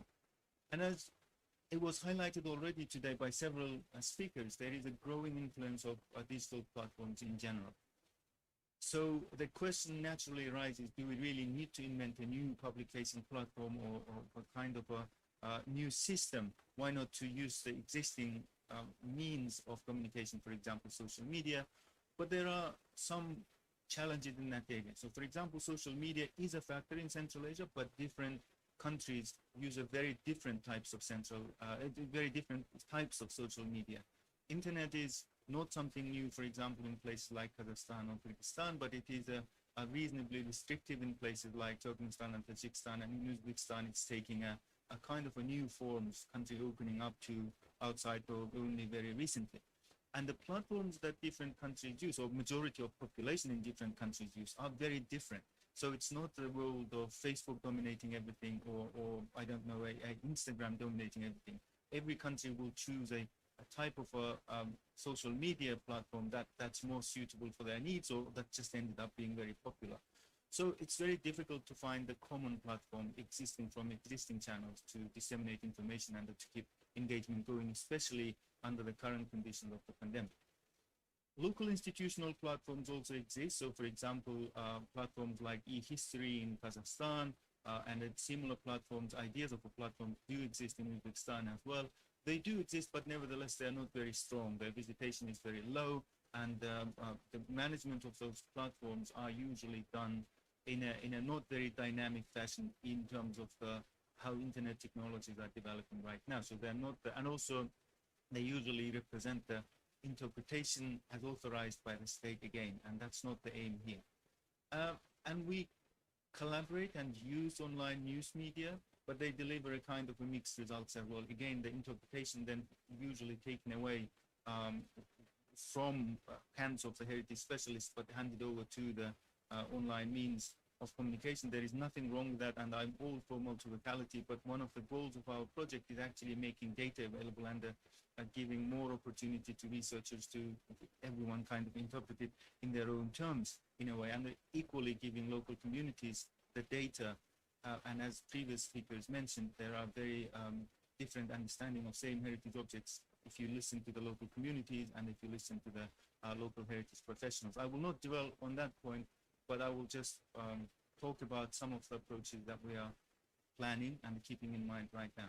So one of the areas is, one of the great plans is engaging in multiple levels. So we are trying to make information fully open access through Archiv's platform, through our own centralized platform, but also at the same time sharing that information across the board. So for example, here you see the Open Heritage 3D, and one of the newer sites sponsored by SIAR to start with and supported by Google Arts and the Culture as well. So this allows us to deposit a very heavy, highly detailed information, for example, things like the laser scan data or heavy photogrammetric data.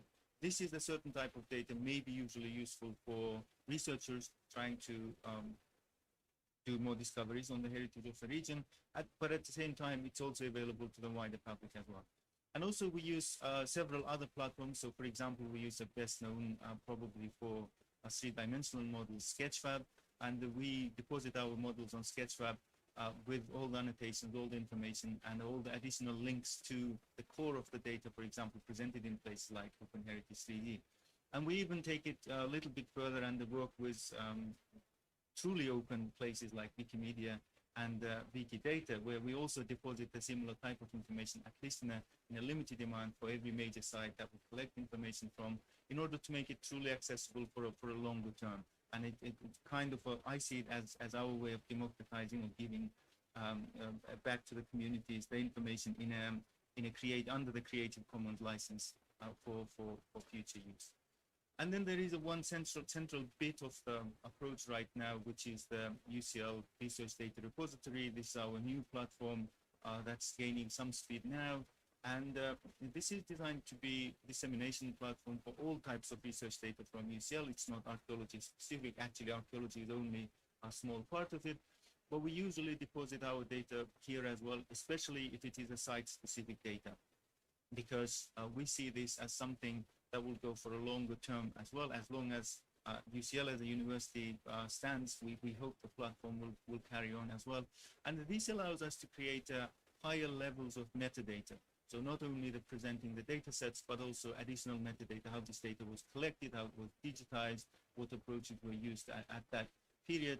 And then metadata is made publicly available, searchable as well. So that the likelihood of someone searching for specific sites or themes or heritage objects in Central Asia and coming to our open access, open platform within UCL is very, very strong.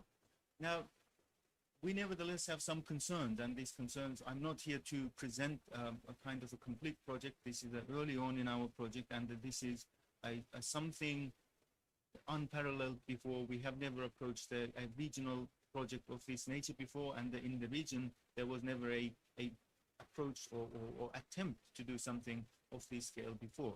So we have certain questions, for example, how to ensure long-term engagement in a regional level.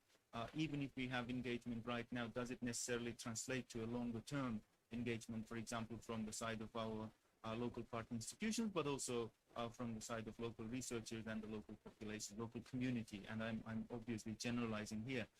And also how to ensure sustainability of platforms. And here, so as I explained, we try to diversify our impacts through several platforms, so hoping that some of them will be sustainable for a longer term. So for example, you said UCL Research Data Repository, we know that that can be sustained as long as the university supports that. And we also know, for example, Open Heritage 3D will be sustainable longer term as long as the backers are there. So that's one of the reasons why we try to place things also in places like Wikimedia, for example.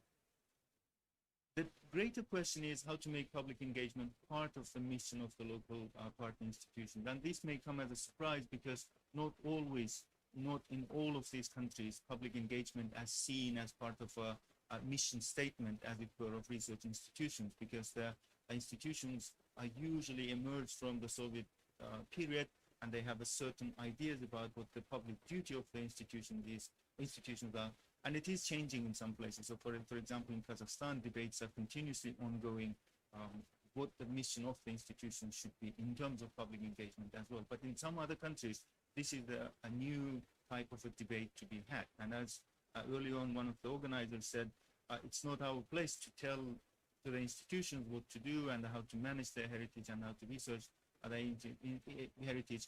But nevertheless, it's kind of our place to showcase our approaches from our UCL side, and in the hope that these good practice examples will be picked up. And I think that today's presentations were excellent to showcase some of these, and I'm hoping to share some of these findings from today with my colleagues in the Central Asia.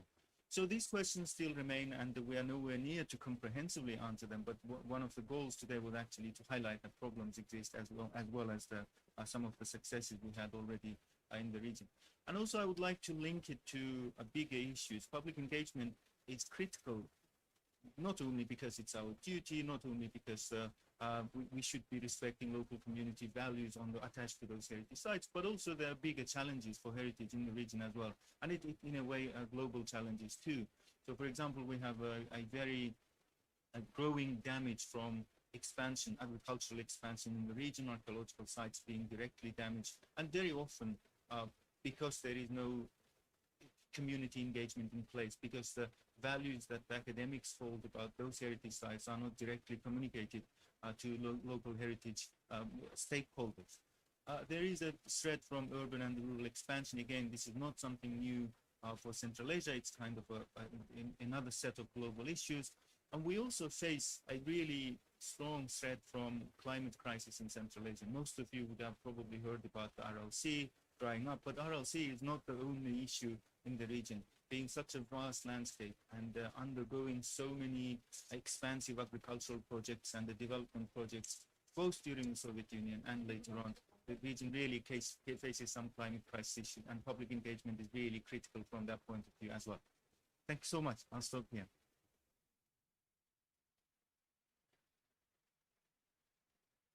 Thank you so much, Guy. This actually, I think your presentation actually brings us full circle, and I'm very happy we placed you last on our list of speakers, because we actually brought back the question of the relationship between local and global, and I was very much taken by the scale of this project to actually approach a cultural area, as it were. I mean, the Silk Road, for example, is something that began from China and ended up in Italy. So we have this massive cultural area with so many differences inside it, and yet we have a heritage project that actually affects, threading of all these different areas and different understandings of culture and life. I like to think of these projects as, the travelers of the Middle Ages that really had no country. They were these nomadic people who crisscrossed all these areas, spoke so many languages. They had this understanding of culture, not as a place-based, but as, based on the road, based on a route. And I was very much, I think it's a great opportunity to begin, a great task to begin the discussion, in that it brings in the aspect of digital as a new hybrid space, as hybrid space that is both global and local, in ways that we are not perhaps ready to appreciate or understand. How something that is supposedly or purportedly or in theory accessible on a global level can also be can also create a locality, in a way, a local group of visitors, of interested parties, of communities, even online, and how much we find unexpected islands on this network of potentially global outreach. I was very much impressed when I visited Iran. I think it was last year, but it seems like, I don't know, ages ago after this COVID situation.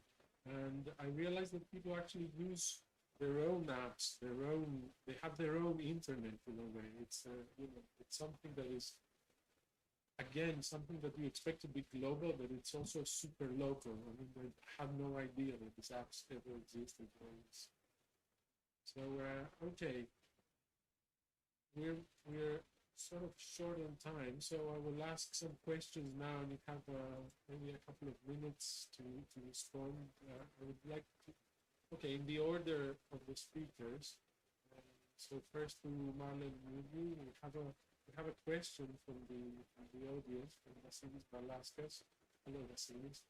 A quick question: if you have in mind that the museum inside me would eventually lead to an exhibition, virtual or physical, and how would it preserve its character as a shared space?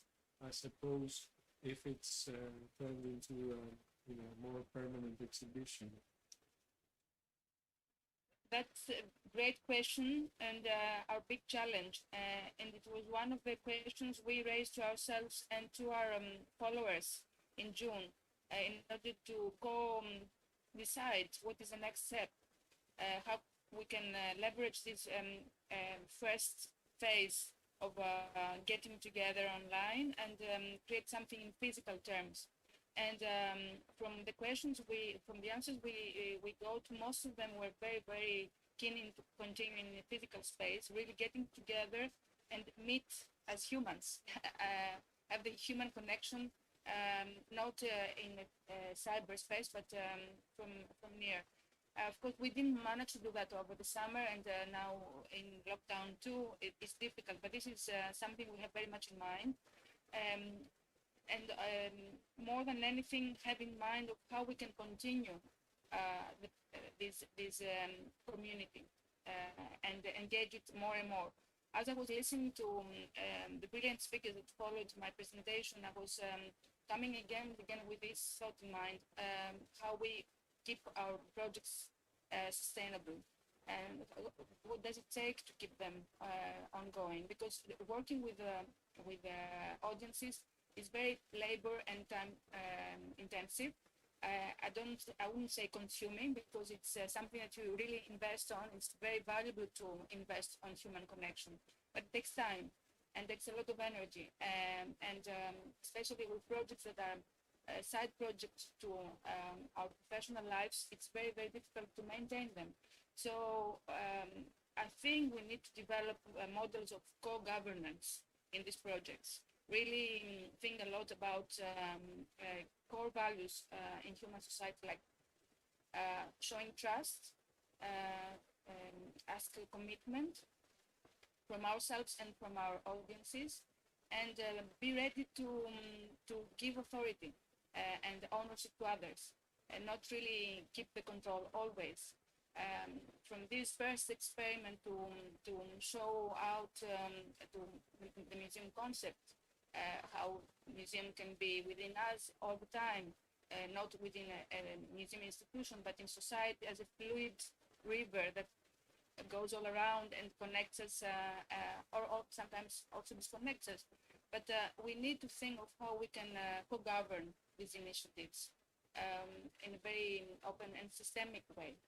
So one question for me is how we can create these methodologies and processes of giving authority to others, and not by giving out and losing sense of the project, but giving out in order to have a really polyphonic approach, not only in the collection and the stories collected, but also in the way we can govern. We tried a few things also of how we could engage our audience in the museum inside me to be curators of small exhibitions.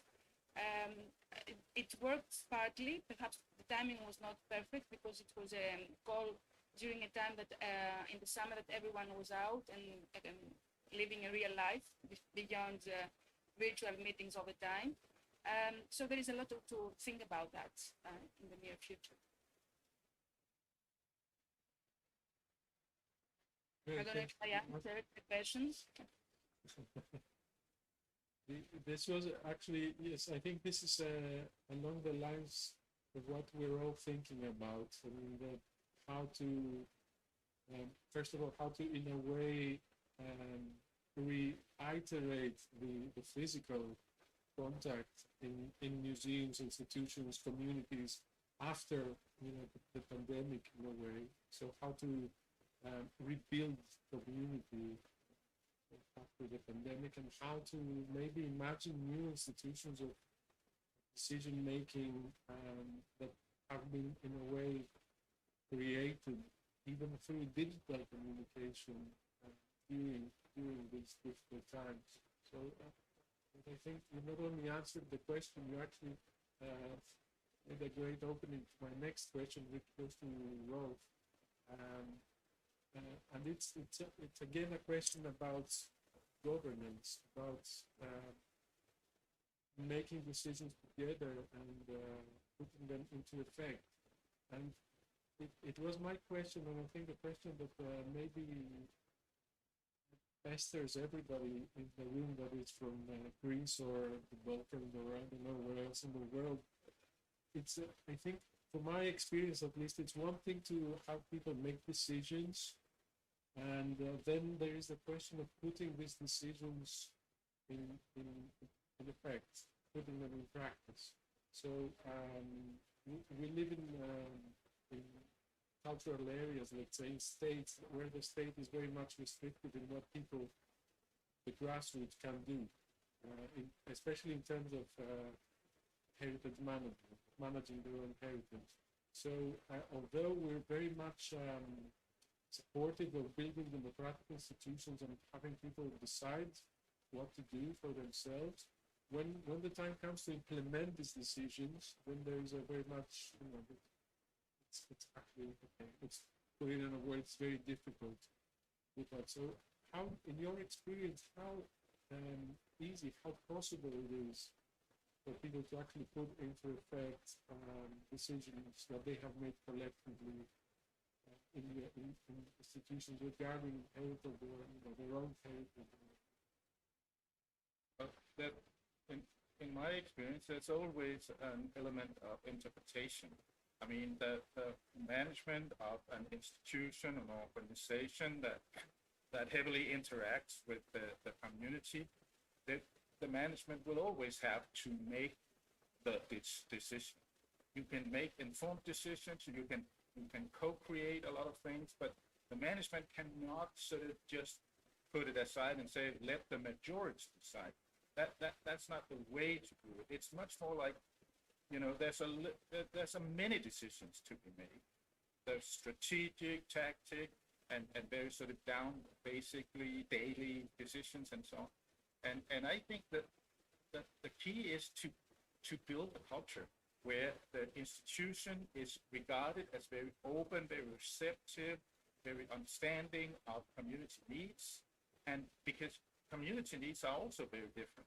I mean, there are small communities within the communities that has different views on different issues. So there will always be situations where the management will have to make the final decision and trying to accommodate the different needs of the different communities within the community.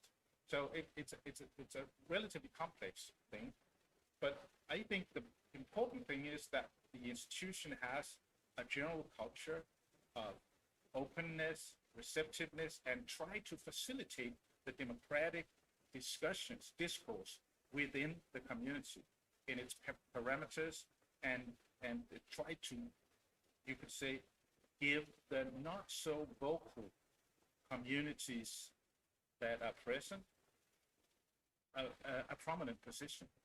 So the people that has previously not been heard, the people who are not so vocal, because that for libraries is really one of the key issues, that the libraries we are here also as a kind of social entities. We should sort of promote the voices of the previously unheard, in my opinion. So it's probably a little different towards museums, but I think basically that the thing is to have an internal in the institution view on your institutions as owned by the people.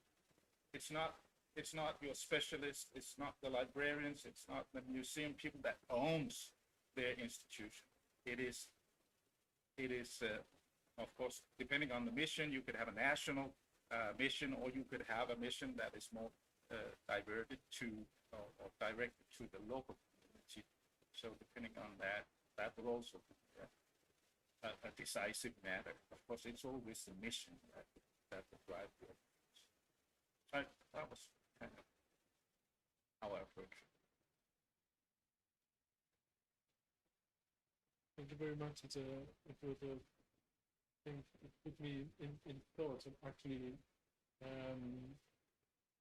regulating the level of decision making and acting more like a facilitator for alternative voices to come forward and find some sort of expression into decisions that are finally made by the management, or the scope of the project itself, maybe in a more inorganic way.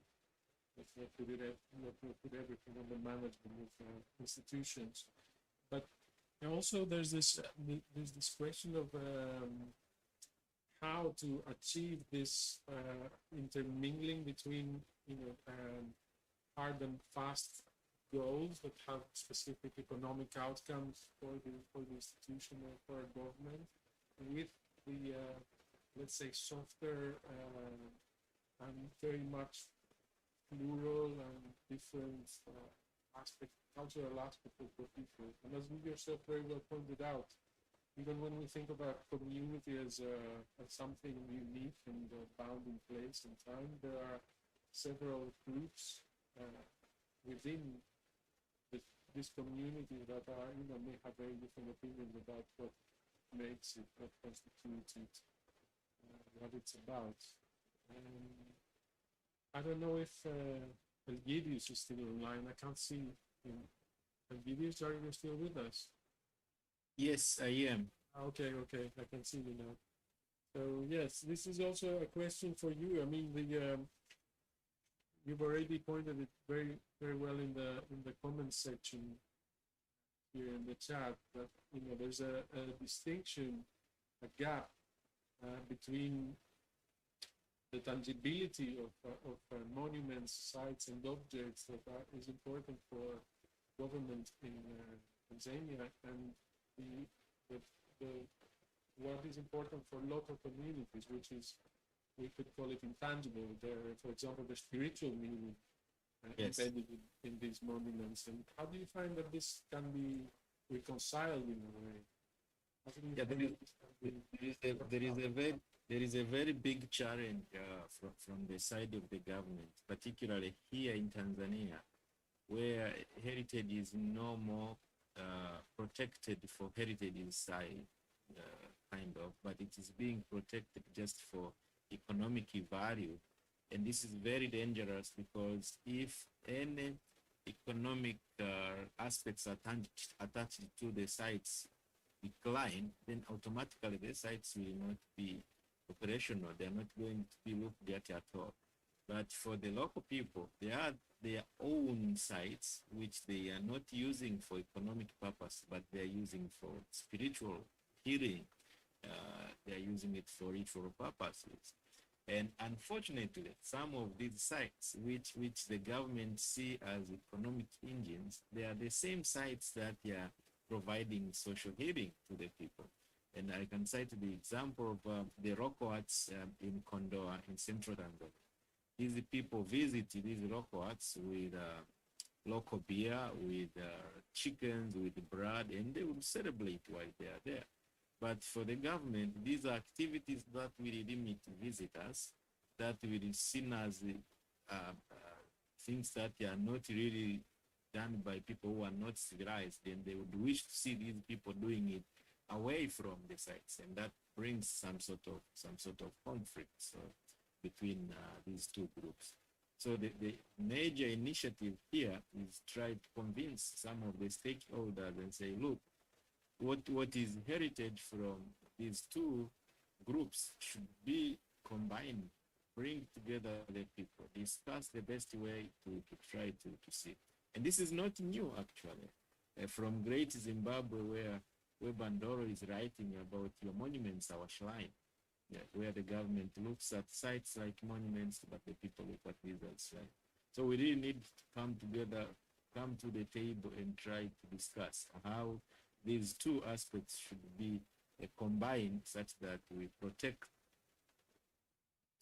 one another, because if we don't protect the intangibles, which belongs to the people, and then the people will not protect the tangibles which belong to the government and which the government wants to see.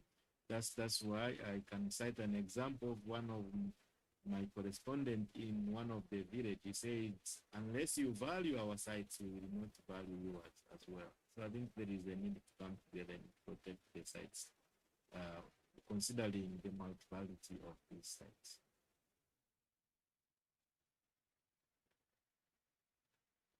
Go ahead. Yes. Thank you very much. It was I think it was a response that resonates with a lot of our experience from similar work.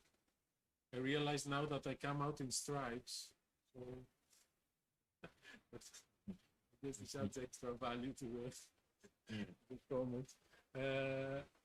So, and we have also a comment from David Mkusi in the chat room. It says, in Rwanda currently we are trying to decolonize heritage management practices by focusing on local community engagement. So how can this be possible, and what are the possible challenges likely to be faced? I think it's also a question that comes really close to what I would like to ask Leila. How is this Leila Hadjits, how is this your work with trying to create inclusive management plans and sort of attune what people think about heritage to what tangible heritage actually does? How does it meet with resistances, both from above, from state institutions, but also from below, from the people themselves? Can I just ask you, why would you mention resistance? I think because we're basically mostly, I think we're coming in at this from a mostly positive aspect, but most of our work in the field at the end of the day has to do with overcoming these resistances. I mean, we come with very good intentions of democratizing, organizing, bringing people together, and making the state or the institution listen to what the people have to say. But I think we are surprised, very much surprised by looking at, by finding that people actually have a lot of resistances to that, even not only from the state point of view, not only from the institution point of view, but also from below. We're always sure that the people are going to come forward and embrace our project. But I think that a lot of the difficulties actually have to do with also people resisting to our project, or to the way we come into the field. Yes. I understand. Well, so when we started working in Albania back in 2008, I think that I can relate to what you're saying, and it's resistance that comes from lack of trust, from cynicism, from lack of understanding about what do you want to actually do and achieve and all this and all that. But I think what was essential in our work is consistence and persistence.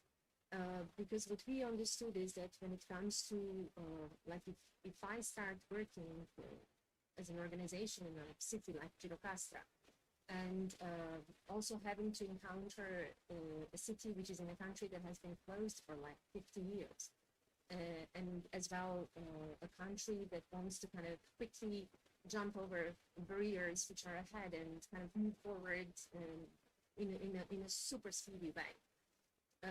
We have understood that only by being present, by accomplishing everything we said we would do, by being consistent in our approach, is the only way in which community members will then start recognizing you as someone to go to, someone to talk to, and when they are invited by you, then they do come and they do engage and they do share and they feel that this is a safe place for them, and as well they feel that this is a way, or this is a place where we can share and grow and do this together. So I think this was extremely essential. So therefore we started working in Jurokastra in 2007, and we are still working in Jurokastra, and I think we will continue working in, well, I don't think, we will continue working in Jurokastra, you see what I mean? So this is extremely important. Another thing I think is I still, talking with my colleagues, we still cannot believe that we need to explain the importance of cultural heritage to some. However, I think the global narrative and academics, scholars, professionals have done an outstanding job when it comes to bringing down the concept of cultural heritage to something that it's more of an understandable message. So be it either as a kind of interpretation of heritage in economical data or in social data, or in in an as simple narrative as kind of, it's inheritance from your grandparents or whatever. I think it really has helped to all the practitioners on the field to embrace those arguments and actually talk in, let's say, everyday language, which becomes understandable to anyone who actually speaks about culture. But still, and again, we still are facing situations where we need to explain the importance of cultural heritage. And when it comes to, let's say, government, and why I mentioned that we are disappointed from time to time through our work because we don't see the systematic change. And this is where I think the compromise that the government is sometimes doing, especially on the account of built heritage assets, is something that we just cannot really get our head around.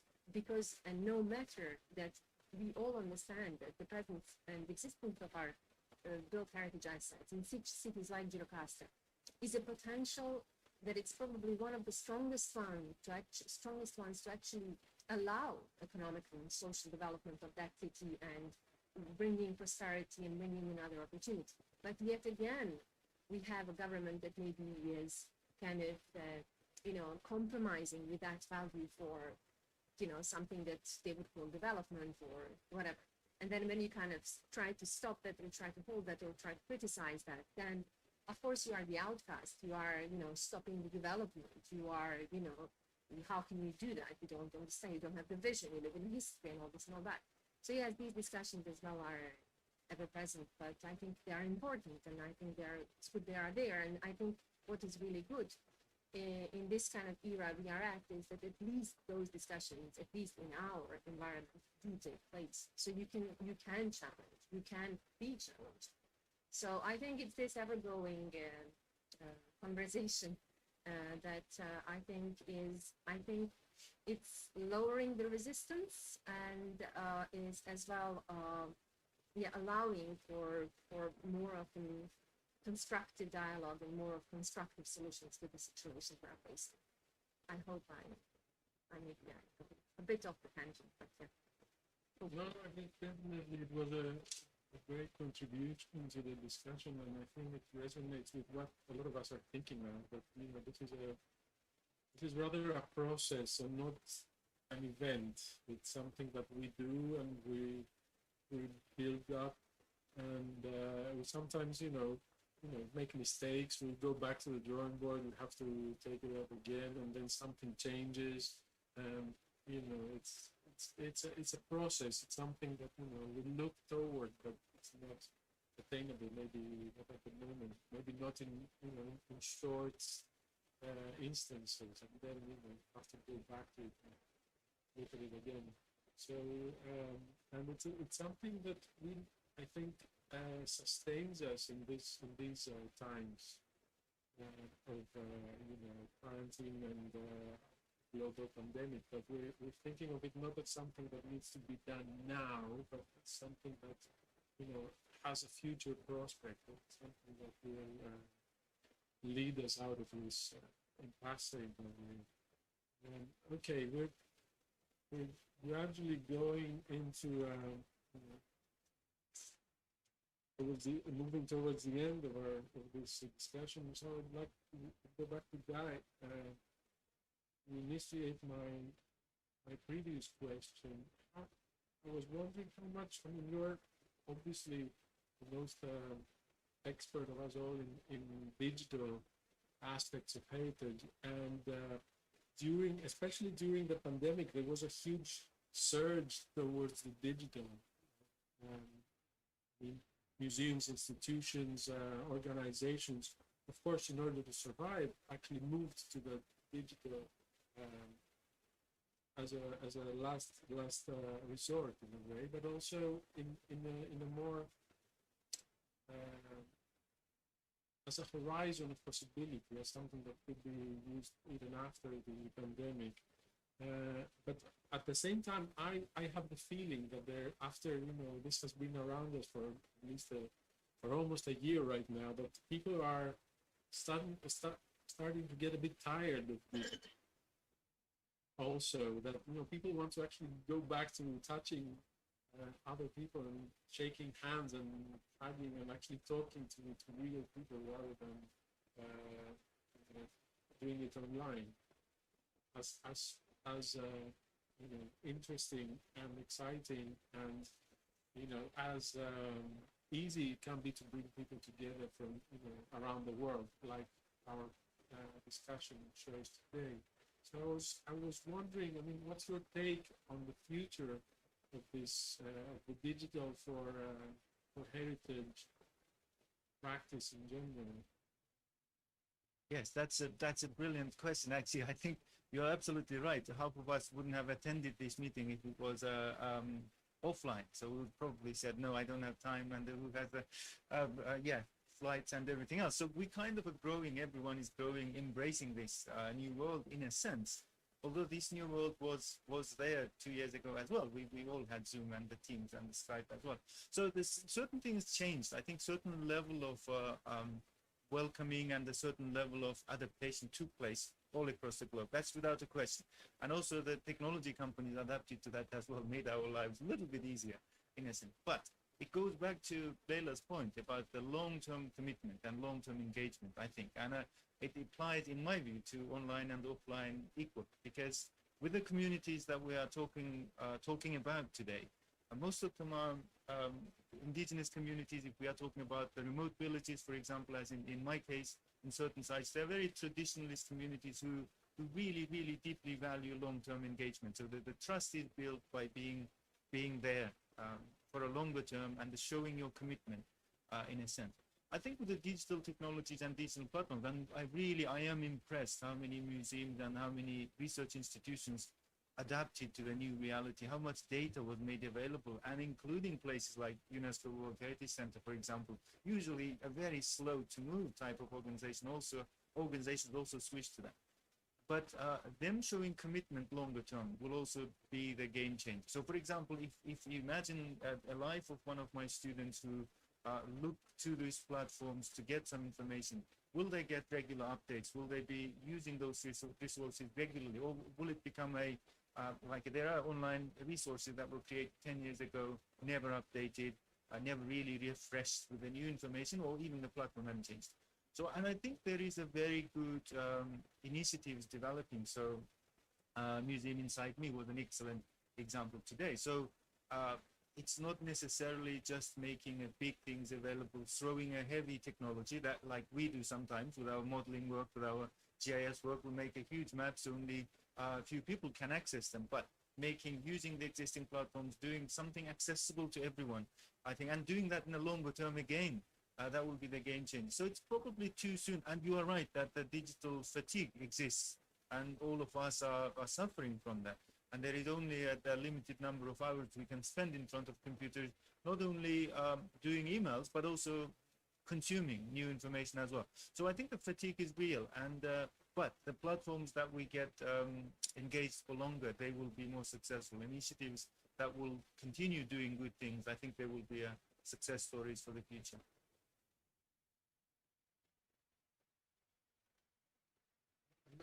I'm very much not, I wouldn't say concerned, but I'm thinking that another aspect that we might have overlooked in the way that the digital actually influences all aspects of heritage now is the aesthetic. The aesthetic. I think that we are actually looking at the emergence of a hybrid aesthetic that is going to very much influence the way we perceive and imagine heritage in general. But I might be mistaken in this point. I'm just thinking of how, the visual, because heritage is a very much, unfortunately, visual thing, actually influences the way we understand heritage in general, and how, visual representations, and especially online ones right now, actually change how we think, what we think heritage is in the end. But that's, Idler's thought, basically. All right, so, okay, if you have any comments for the conclusion of this workshop, we're already running a little bit late, and I'm also inviting not only our speakers, but Mr. Mikhail Marmarinos, who I see is also online. If you have any comments to contribute as closing thoughts, maybe. Yeah, thanks for giving me this opportunity. It was strikingly interesting, the whole meeting, and thank you cordially for being witness. I want to stay on one line that Egidius brought up. It is really to be taken as a food for thought.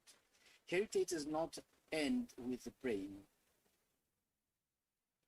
And unfortunately, this digital world has pushed us on the chair. And we really miss, not only the physical touch, but the physical involvement. So he gave a hint about, let's say, musicalization, heritage, and so on. And yeah, it struck me, of course, because this is something that maybe we experience, but we're not all the time aware of it. And this is a big, I would say, corporal concern about our situations. Just that. Thank you very much. Can I comment Yes, on that? please. Yeah, it's a very important comment, and a very big challenge for the heritage sector and for museums more specifically, because we've been working for years to create a space in museums that would be multisensorial, so the kinesthetic, the bodily experience is part of the development of many projects. And now, not only did the museums close, or when they are still open, this sensorial environment, immersive environment that involves our body has been put aside temporarily, I hope, because of safety risks. So one aspect is, yes, how much we can make a multisensorial digital space that is not equal, but similar to what we have in the museum. Because the real physical space can never be replaced fully by any digital medium. I may be sounding conservative now or old-fashioned, but I think we're talking about two different experiences. That not that they would be antagonistic between them, but complementary. So this is a time for experimentation in general. I think not only in terms of how we visualize heritage, and I agree with you that we create this certain aesthetics in heritage right now, but also how we talk about heritage, the language, how we interpret, which we have been doing all the years, but how this interpretation is now filtered and let's say coming out as condensed interpretation in the digital medium, especially in Instagram. But it's very dynamic. The surveys show that Instagram has been used extensively during the pandemic, but Instagram has a certain kind of aesthetics and language that develop around the medium. So a lot of interesting issues to study and take some results out of this.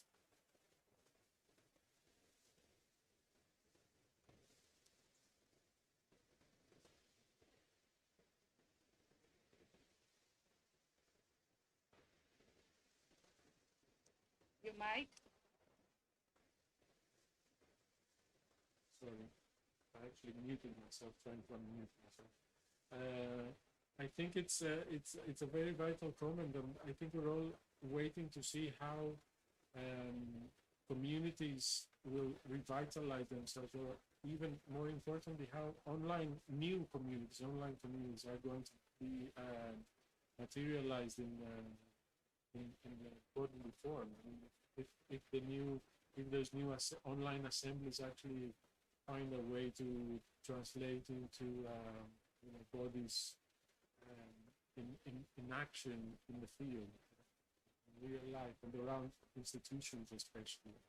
So I think, yes, it's a very opposite comment right now. We're all, I think, we were expecting the worst, but I think now we're actually waiting to see interesting things happening. So unless there are other comments from our speakers to conclude with. Yeah, just one comment. One comment to conclude, and this is where Maureen ended, the issue of interpretation and engagement. I think we are missing a point. We think we are engaging local communities and local people, but in real sense, they should be the ones who are engaging us, because we go to the site blinded sometimes, and we really need to get their knowledge, and they should be part and parcel of the interpretation we are making. I can cite one example which excited me 3 years ago, and this is the site of Raitori, a 3.6 million year footprint sites that were discovered by the Meririkis in the 70s, and they did not engage local people, and they did not take on board the interpretations of what these footprints are. And then in 2014, we covered another set of footprints, and we tried to talk to the people what those footprints are. They came up with conclusions like these are heroes of the Maasai. They are Maasai heroes who protected them, who have been fighting with their enemies, and they think these are the people which really did put the footprints on there. But from the scientific point of view, we knew these Maasai were not there 3.6 million years ago. It should be something else. And we can't say what they are saying is very true. But if we consider what they are saying and bring it on board, it's like they will become very happy and they will protect the site. They are not going to destroy it because they think they are protecting the footprints of their heroes. So we must think of doing a quite interpretation which is scientific, but do not forget to consider the mythical interpretation of the sites, which might be very important in ensuring sustainability of the site. Thank you. That's so true and so pertinent to our discussion today. And I think what you're saying about the mythic aspect of a place, which means that the things people say about a place and how it is important to their lives is actually a very good opportunity to imagine new ways of stewardship rather than ownership of a place. We also have examples from our work of local communities who do not define themselves as always being there or being ancestors of, I don't know, whomever lived there thousands of years ago, because they think they only recently came to the place, but because they recognize, this mythical character of the place, they take it up to protect it. They become stewards of the place without feeling that this place is theirs. necessarily in the way they define their identity, at least. So yeah, great comment. Thank you very much, Julius. And now, unfortunately, because I'm enjoying this conversation so much, and I think you are also enjoying it, I'll have to end this question time. There is a link posted by Elgidius on the chat if you want to watch it. And what comes next is a recorded speech, a concluding speech by Professor Andrea Whitcomb, who cannot be with us today, but she has honored us with contributing a talk that will be played after this discussion. For those of you who do not know Andrea Whitcomb, she's Associate Professor of the Faculty of Arts at Deakin University in Melbourne, Australia. She has taught at the Research Institute for Cultural Heritage at Curtin University in Perth.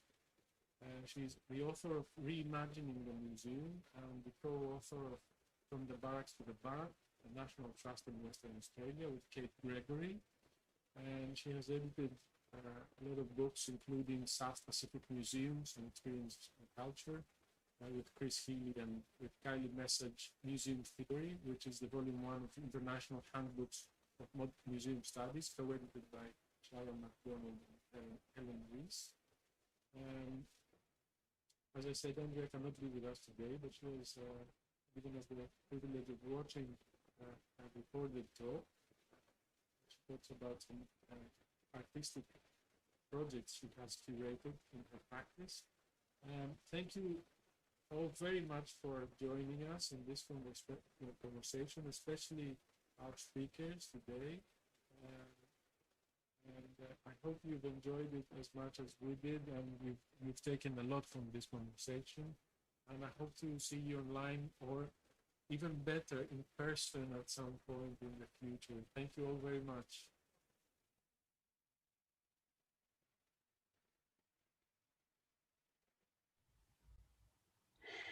Hello, I'm Andrea Whitcomb, and I'm so pleased to be here today talking with you. And I'm so sorry that I can't either be there in person or that you are listening to a recording rather than a live conversation. We've just come out of lockdown in Melbourne.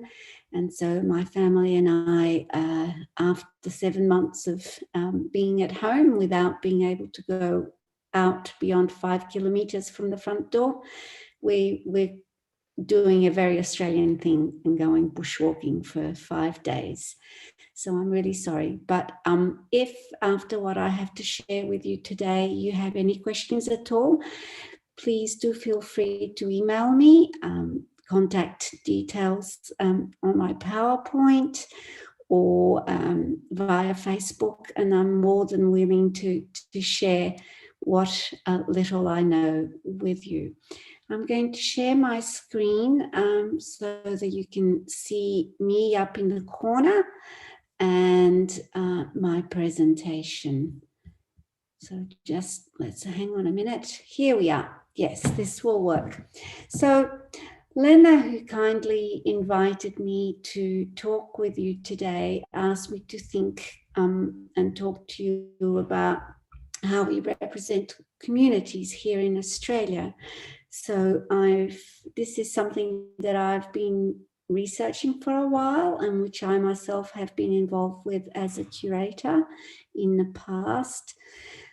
But now I teach, I work in the university, so I wanted to share with you some of the things that I've learned as I've observed how museums in Australia represent communities. Of course, we are a, now why isn't this working?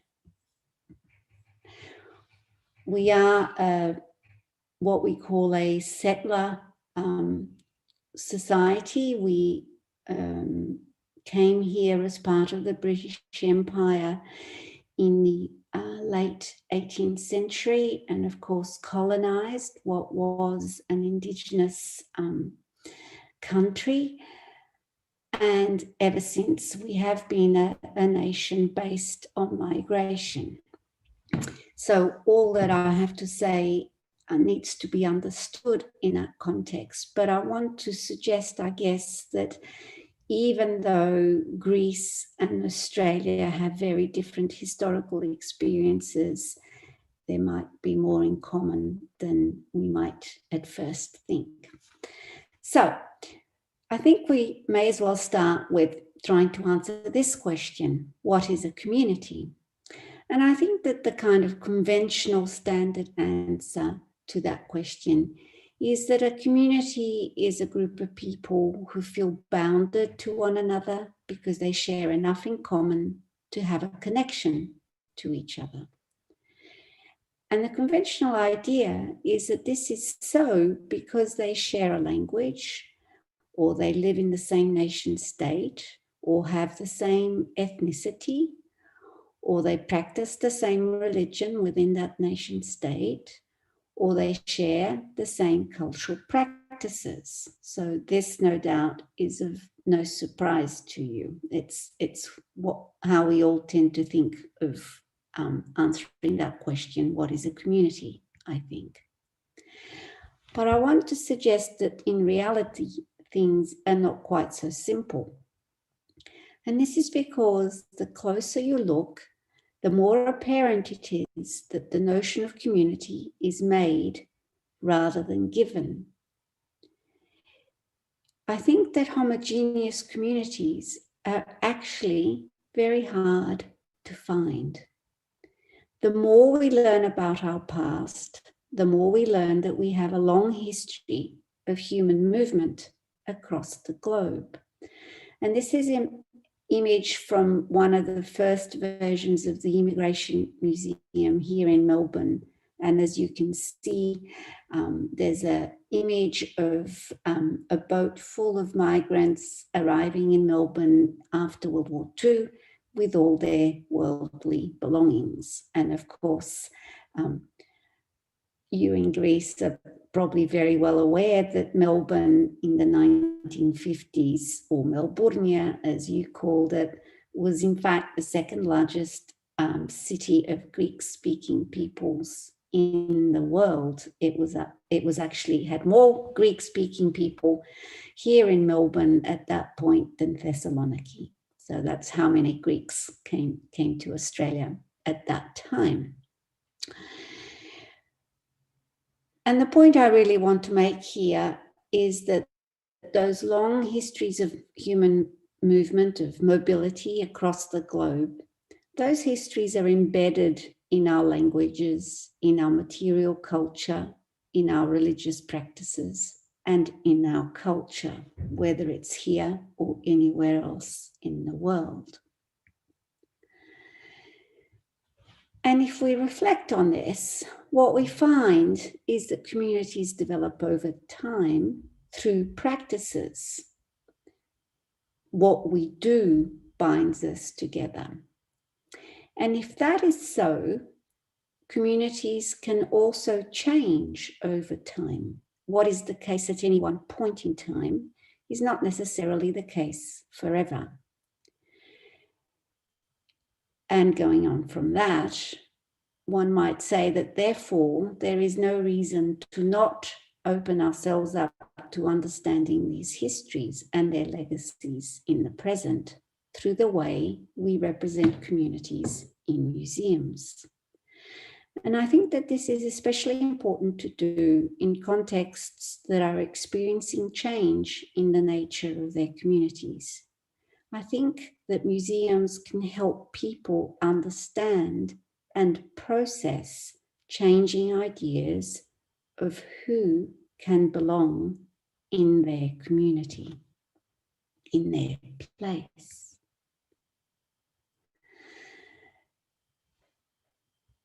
Learning to accept these histories and their current manifestations is not easy, though.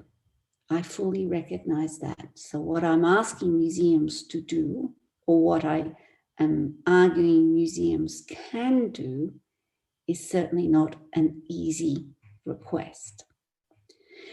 As you can see here, and there's no doubt you've seen in Greece as well, these days, the mobility of people is all too evident, and the stresses on homogeneous notions of community is very evident all over the world.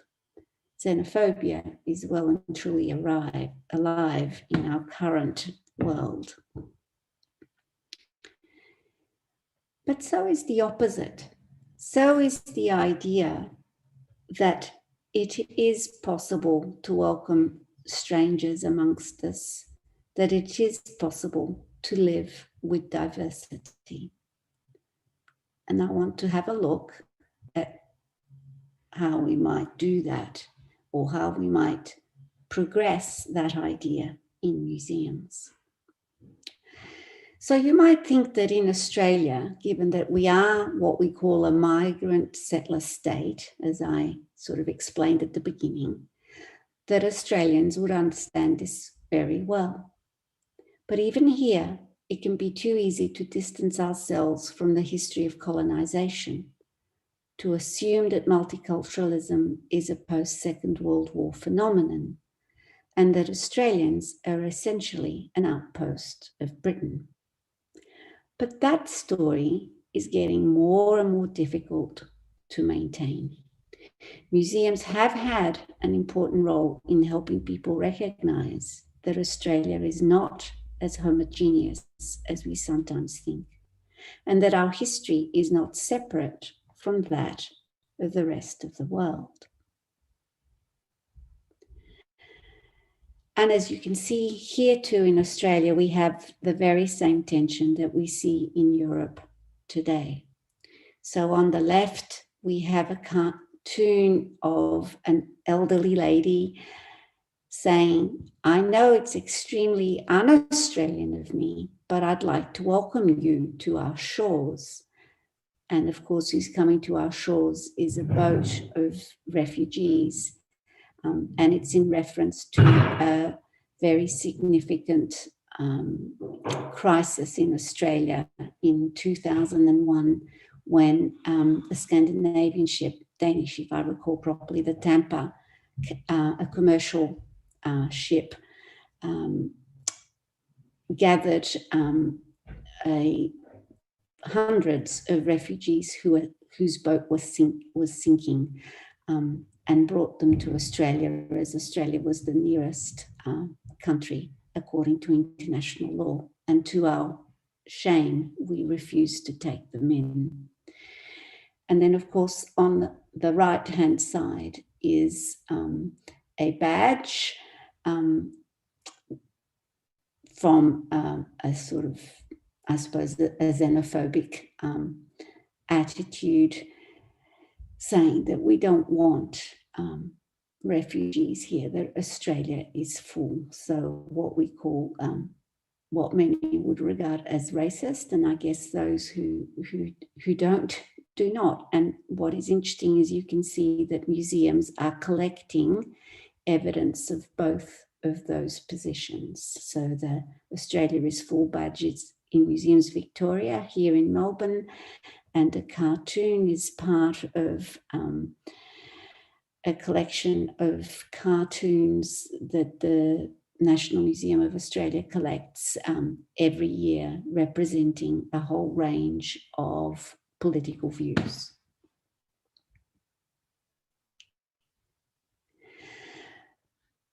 This kind of tension between whether or not Australia is a homogeneous nation and just whether or not migrants are part of our community is, and the place of museums in helping people understand the answers to those questions is, I think, encapsulated in this letter, which I found in the archive in the Migration Museum in Adelaide. The Migration Museum in Adelaide is the first migration museum in the world. And a lady writing to the curators there, wanting to offer some items from her family who were English speaking. She was a descendant of English migrants in the 19th century. And she was a little bit confused, having visited the museum, both about who the museum was for, who was the intended audience, and who the museum represented. So let's have a look. She says, I would also like to ask two related things which have puzzled me since a brief visit to the museum some years ago. One is to ask if you want donations of crafts and small items used in households in South Australia during the last century. These are from the wave of first settlers, that is Anglo-Celtic, so English. The related question is whether the museum is mainly about the subsequent waves of settlers, and I think she has in mind post-war migrants, or is the history of the early mainly Anglo-Celtic people given appropriate space?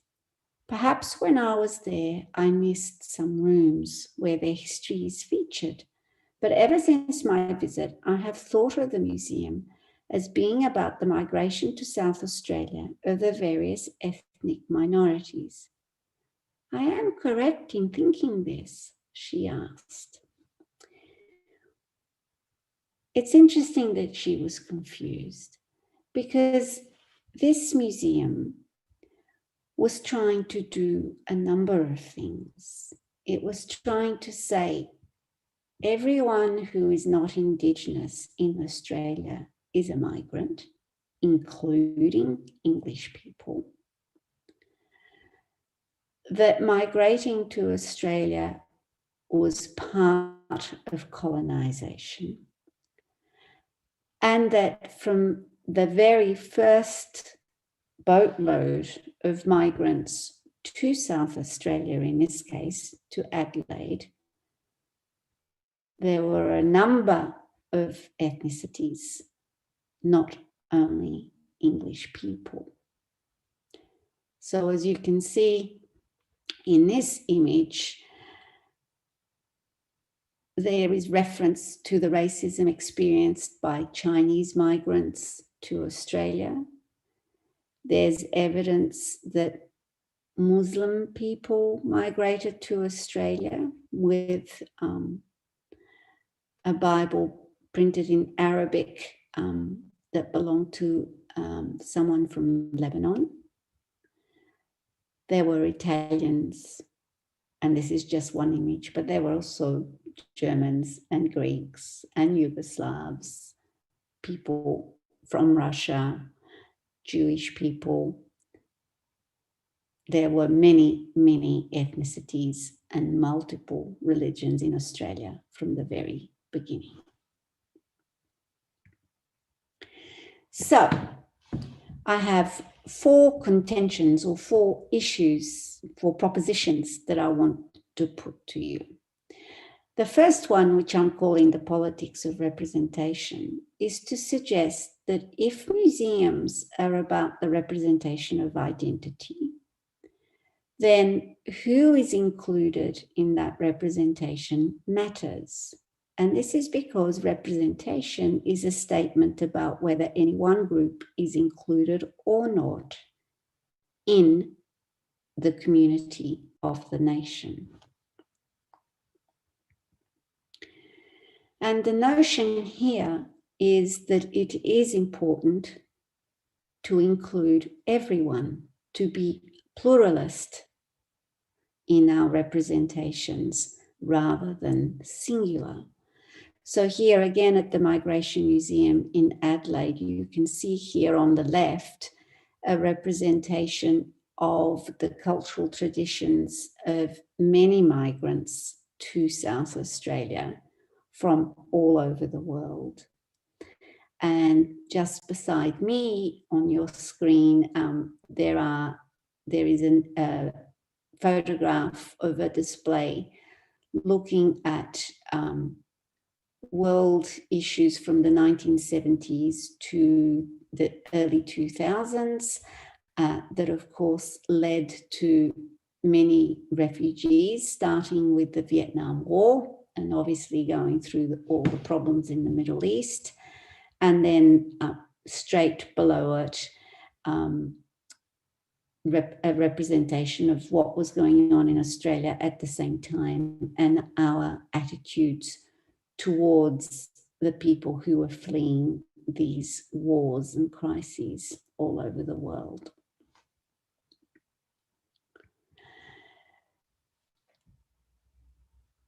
If we say that representing all the many groups of people that live in our communities, in our places,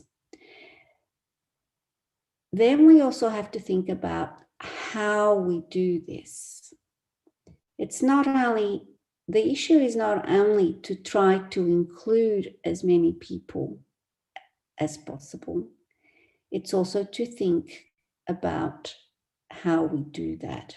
Because it is possible to actually include other people, but to do so in ways that actually exclude them from the very community that we're trying to say they are part of.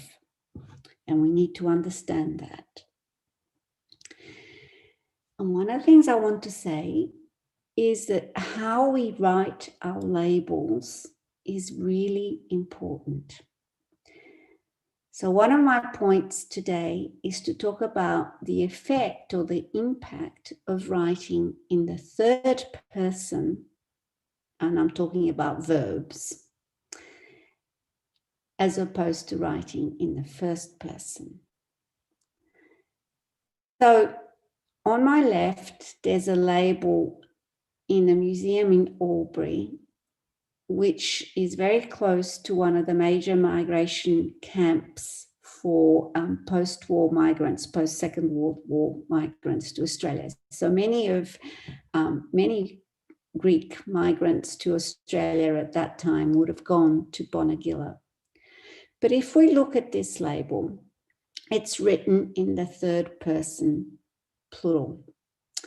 People remember the smells of eucalyptus, the detergent used in the toilets and latrines, the unfamiliar smell of nearby bushfires, mutton cooking, and the all-pervasive smell of cigarettes. They remember the sounds of the squeaky iron beds, the hiss of illegal kerosene primuses, an occasional accordion, the lullabies sung in different languages, blowflies, magpies caroling, crows cawing, these are birds, and loudspeakers blaring instructions. And it goes on. It's all they, and it's all in the past, and it's about memory. But the people themselves are not really present. There are no names. They don't speak for themselves. This is the authority of the museum, the third person curator, writing about them. Not writing about us, but writing about them. A kind of related issue is the label on the right, where you have, again, a number of post-war migrants arriving, and it deals with, the theme is, why did people leave? Why did people want to come to Australia? But I want to point to the sort of lead heading, which is a quote. So this is a little better in my way of looking at things, in that it does actually quote someone. My husband had been told that we would be able to make it big. That is why we came to Australia. But the quote is not from a named person. It just says Latvian displaced person around 1951. So again, it makes it representative. They're included, but they're not seen as full subjects. If they were, they would have a name. This makes it anonymous, and that matters. because if they're anonymous, they're not a historical agent. They don't have the same subjectivity that you and I have. Now, if we're really serious about inclusion, then I think we need to think very carefully about these three things. We need to use first-person narratives, i.e., people speaking in the first person, I did this. We need to think about how we use second-person plural, we, rather than they, as in that first label that I showed you. And we also need to think about the relationship between the past and the present. And you can see in this presentation here at the Migration Museum in Melbourne this time. So this is a very, one of the tropes of multiculturalism in Australia is around food. But you can see here that people are talking in first person. So the first one on the left, I'll tell you this one thing about Italian food that Asian people don't understand, and that's risotto. My mum reckons risotto is Italian for who stuffed up the rice. And look, there's an author, Hung Lee, Melbourne, 2004. The other interesting thing that's happening here is complexity. So this is someone from an Asian background commenting on risotto, an Italian food. So straight away we're playing with the idea that one cultural tradition can only belong to the ethnicity that produced that cultural tradition. So in that case, risotto is Italian, but it can't be Australian. So straight away here, the fact that someone from an Asian Australian background is commenting in a sort of funny way about risotto breaks those distinctions down. The next one says, I am from Africa and been wondering since I arrived in Australia where to get goat meat. I was surprised there are goat farms where people can buy goat. So assumptions made about each other and what we might do and not do, have and not have, those two are being broken down. And here's one for the Anglo-Celtics. My grandmother, Dolly May Campbell, was born in Queensland of Scottish descent. I used to love staying with her overnight so we could have porridge for breakfast. I'll never forget how heavenly that porridge smelt. One of the issues in Australia is the idea that the only people with culture are the migrants, not Australians, by which we mean Anglo-Celtic or those from the British Isles. So here, those of Scottish descent are in exactly the same position as those from Italy or those from Africa. We're all migrants.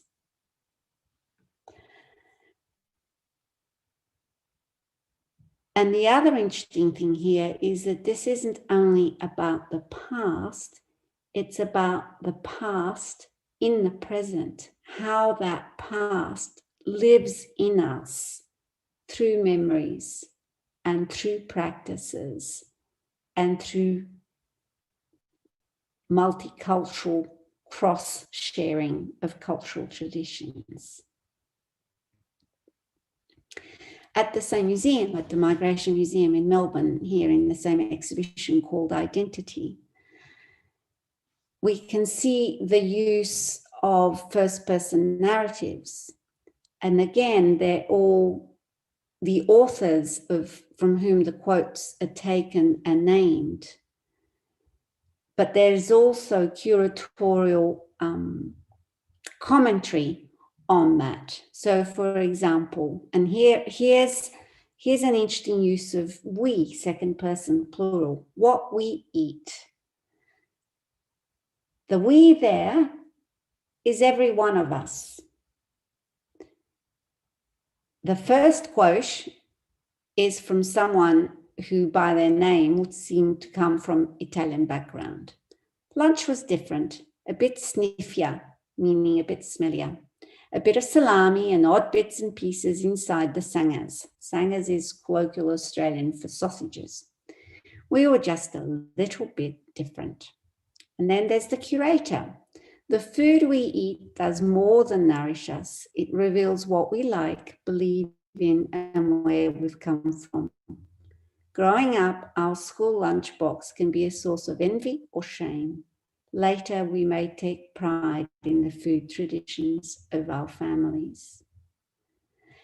We now have more cuisines, ingredients, cooking shows, and recipe books than ever before. Today, it seems most of us know the differences between prosciutto and pancetta, sushi and sashimi.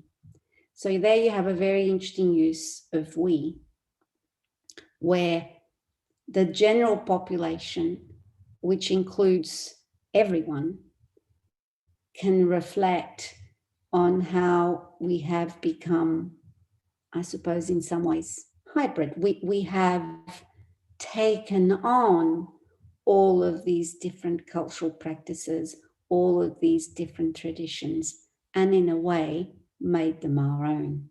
In other words, the history of mobilities of human movement has come to make Australia what Australia is today. And we are not homogeneous, and nor would we want to be, because we are the richer for having all of these traditions on our land.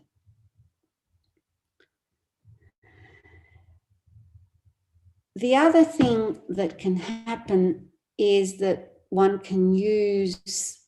can use quotations, oral histories, to communicate narratives. So here, for example, at Bonegilla, that same migration camp that I referred to earlier, you have people talking about bringing their cultural traditions with them. My fourth contention is that we need to think about what getting to that point involves.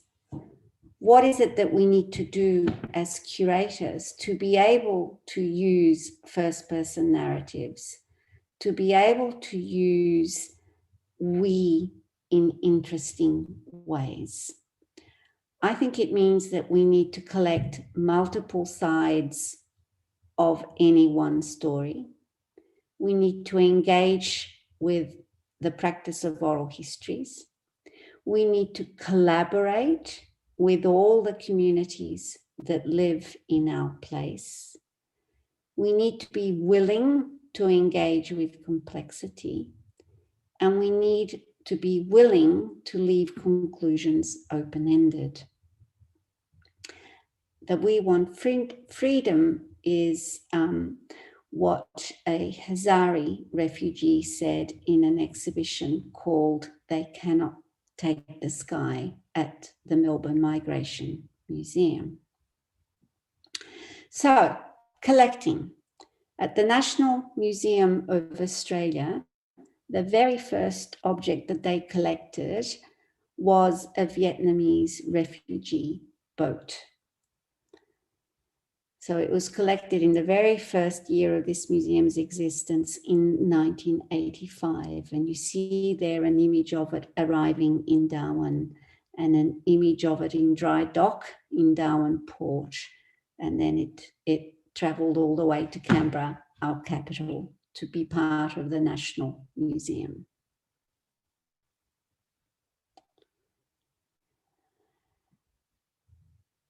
We can collect both sides of the story, and we can display both sides of the story. So here at the Migration Museum in Melbourne, we have the idea that Australia is full, that we should not be taking any more migrants and certainly not any more refugees. And then there's the idea that racism is un-Australian and that we should be taking refugees and migrants. So in other words, museums don't have to solve the controversy, they can present controversy and multiple points of view. And that is another way of representing a community at any given point of time. The fact that we have differences of opinion should not be no reason for not displaying those differences of opinion. In that exhibition that I told you about, They Cannot Take the Sky, that was at the Migration Museum in Melbourne, and it was an exhibition put together by a group of people outside the museum, a refugee advocacy group working with refugees. So they worked with them, did video testimonies, and the exhibition used these video testimonies to try to communicate with the Australian general public as to why refugees were wanting to come to Australia, what their experiences were in government-run detention centres, a very controversial policy of our government until very recently. And above all, I think the exhibition was an opportunity for Australians to bear witness to what our own government was doing. And this is what one of those testifiers rather, said. This is Behrooz Boochani, who became a very high-profile refugee living on Nauru, one of the government detention centres in Papua New Guinea, who has since migrated to New Zealand. But in, as you can see, a very evocative, very strong testimony, says to Australians that the whole of Australia made this trouble. And he goes on to say, and I think the history will make a judgment about Australia in the future. And the next generation in Australia one day, they will think about Manus and Nauru and they will blame them. But it's not enough at that time. So he's inviting us to think about what it is that we were allowing our government to do. And in fact, a lot of the advocacy around refugee policies and politics in Australia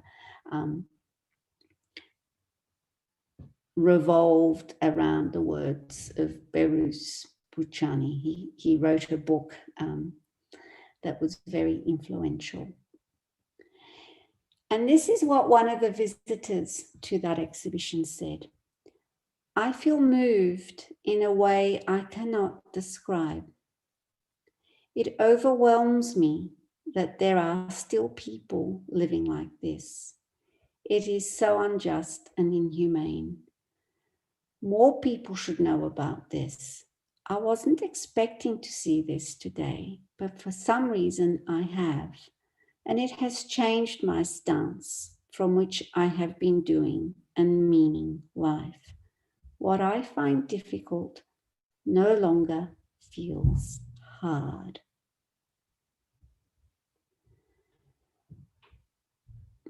One of the exhibitions at the Migration Museum in Melbourne finishes with this statement. Where to from here? I am a Sudanese in origin, an Ethiopian by birth, a Kenyan by naturalization, and I am becoming Australian. I am simply like any other young person trying to establish my own understanding of the meaning of life and my surroundings. Through the meaning of we, sometimes we can define the I. I hope that helps to explain why I've been focusing on the way we use language, on whether we say we whether we allow for any multiplicity of eyes to speak with their name or whether we don't. And again, this is what the museum itself has to say. We are the sum of many parts. Some we know well, others we are yet to uncover. Sharing our stories can change us. Laughing with one another reveals what we have in common. We can begin to recognize our prejudices and work together to overcome them. I think if this is true about Australia, it probably is true about any place on earth. And I just wanted to leave you with some images from a trip I did to Lesbos with one of my very best friends and colleagues, Alexandra Bunia, who I'm sure you know. So this was Lesbos in 2017. So just after your own recent refugee crisis. And these are just some images of what struck me as an Australian in your country, thinking about some of these issues. And I think here you'll be able to see a statue commemorating the refugees of the 1922 Exodus,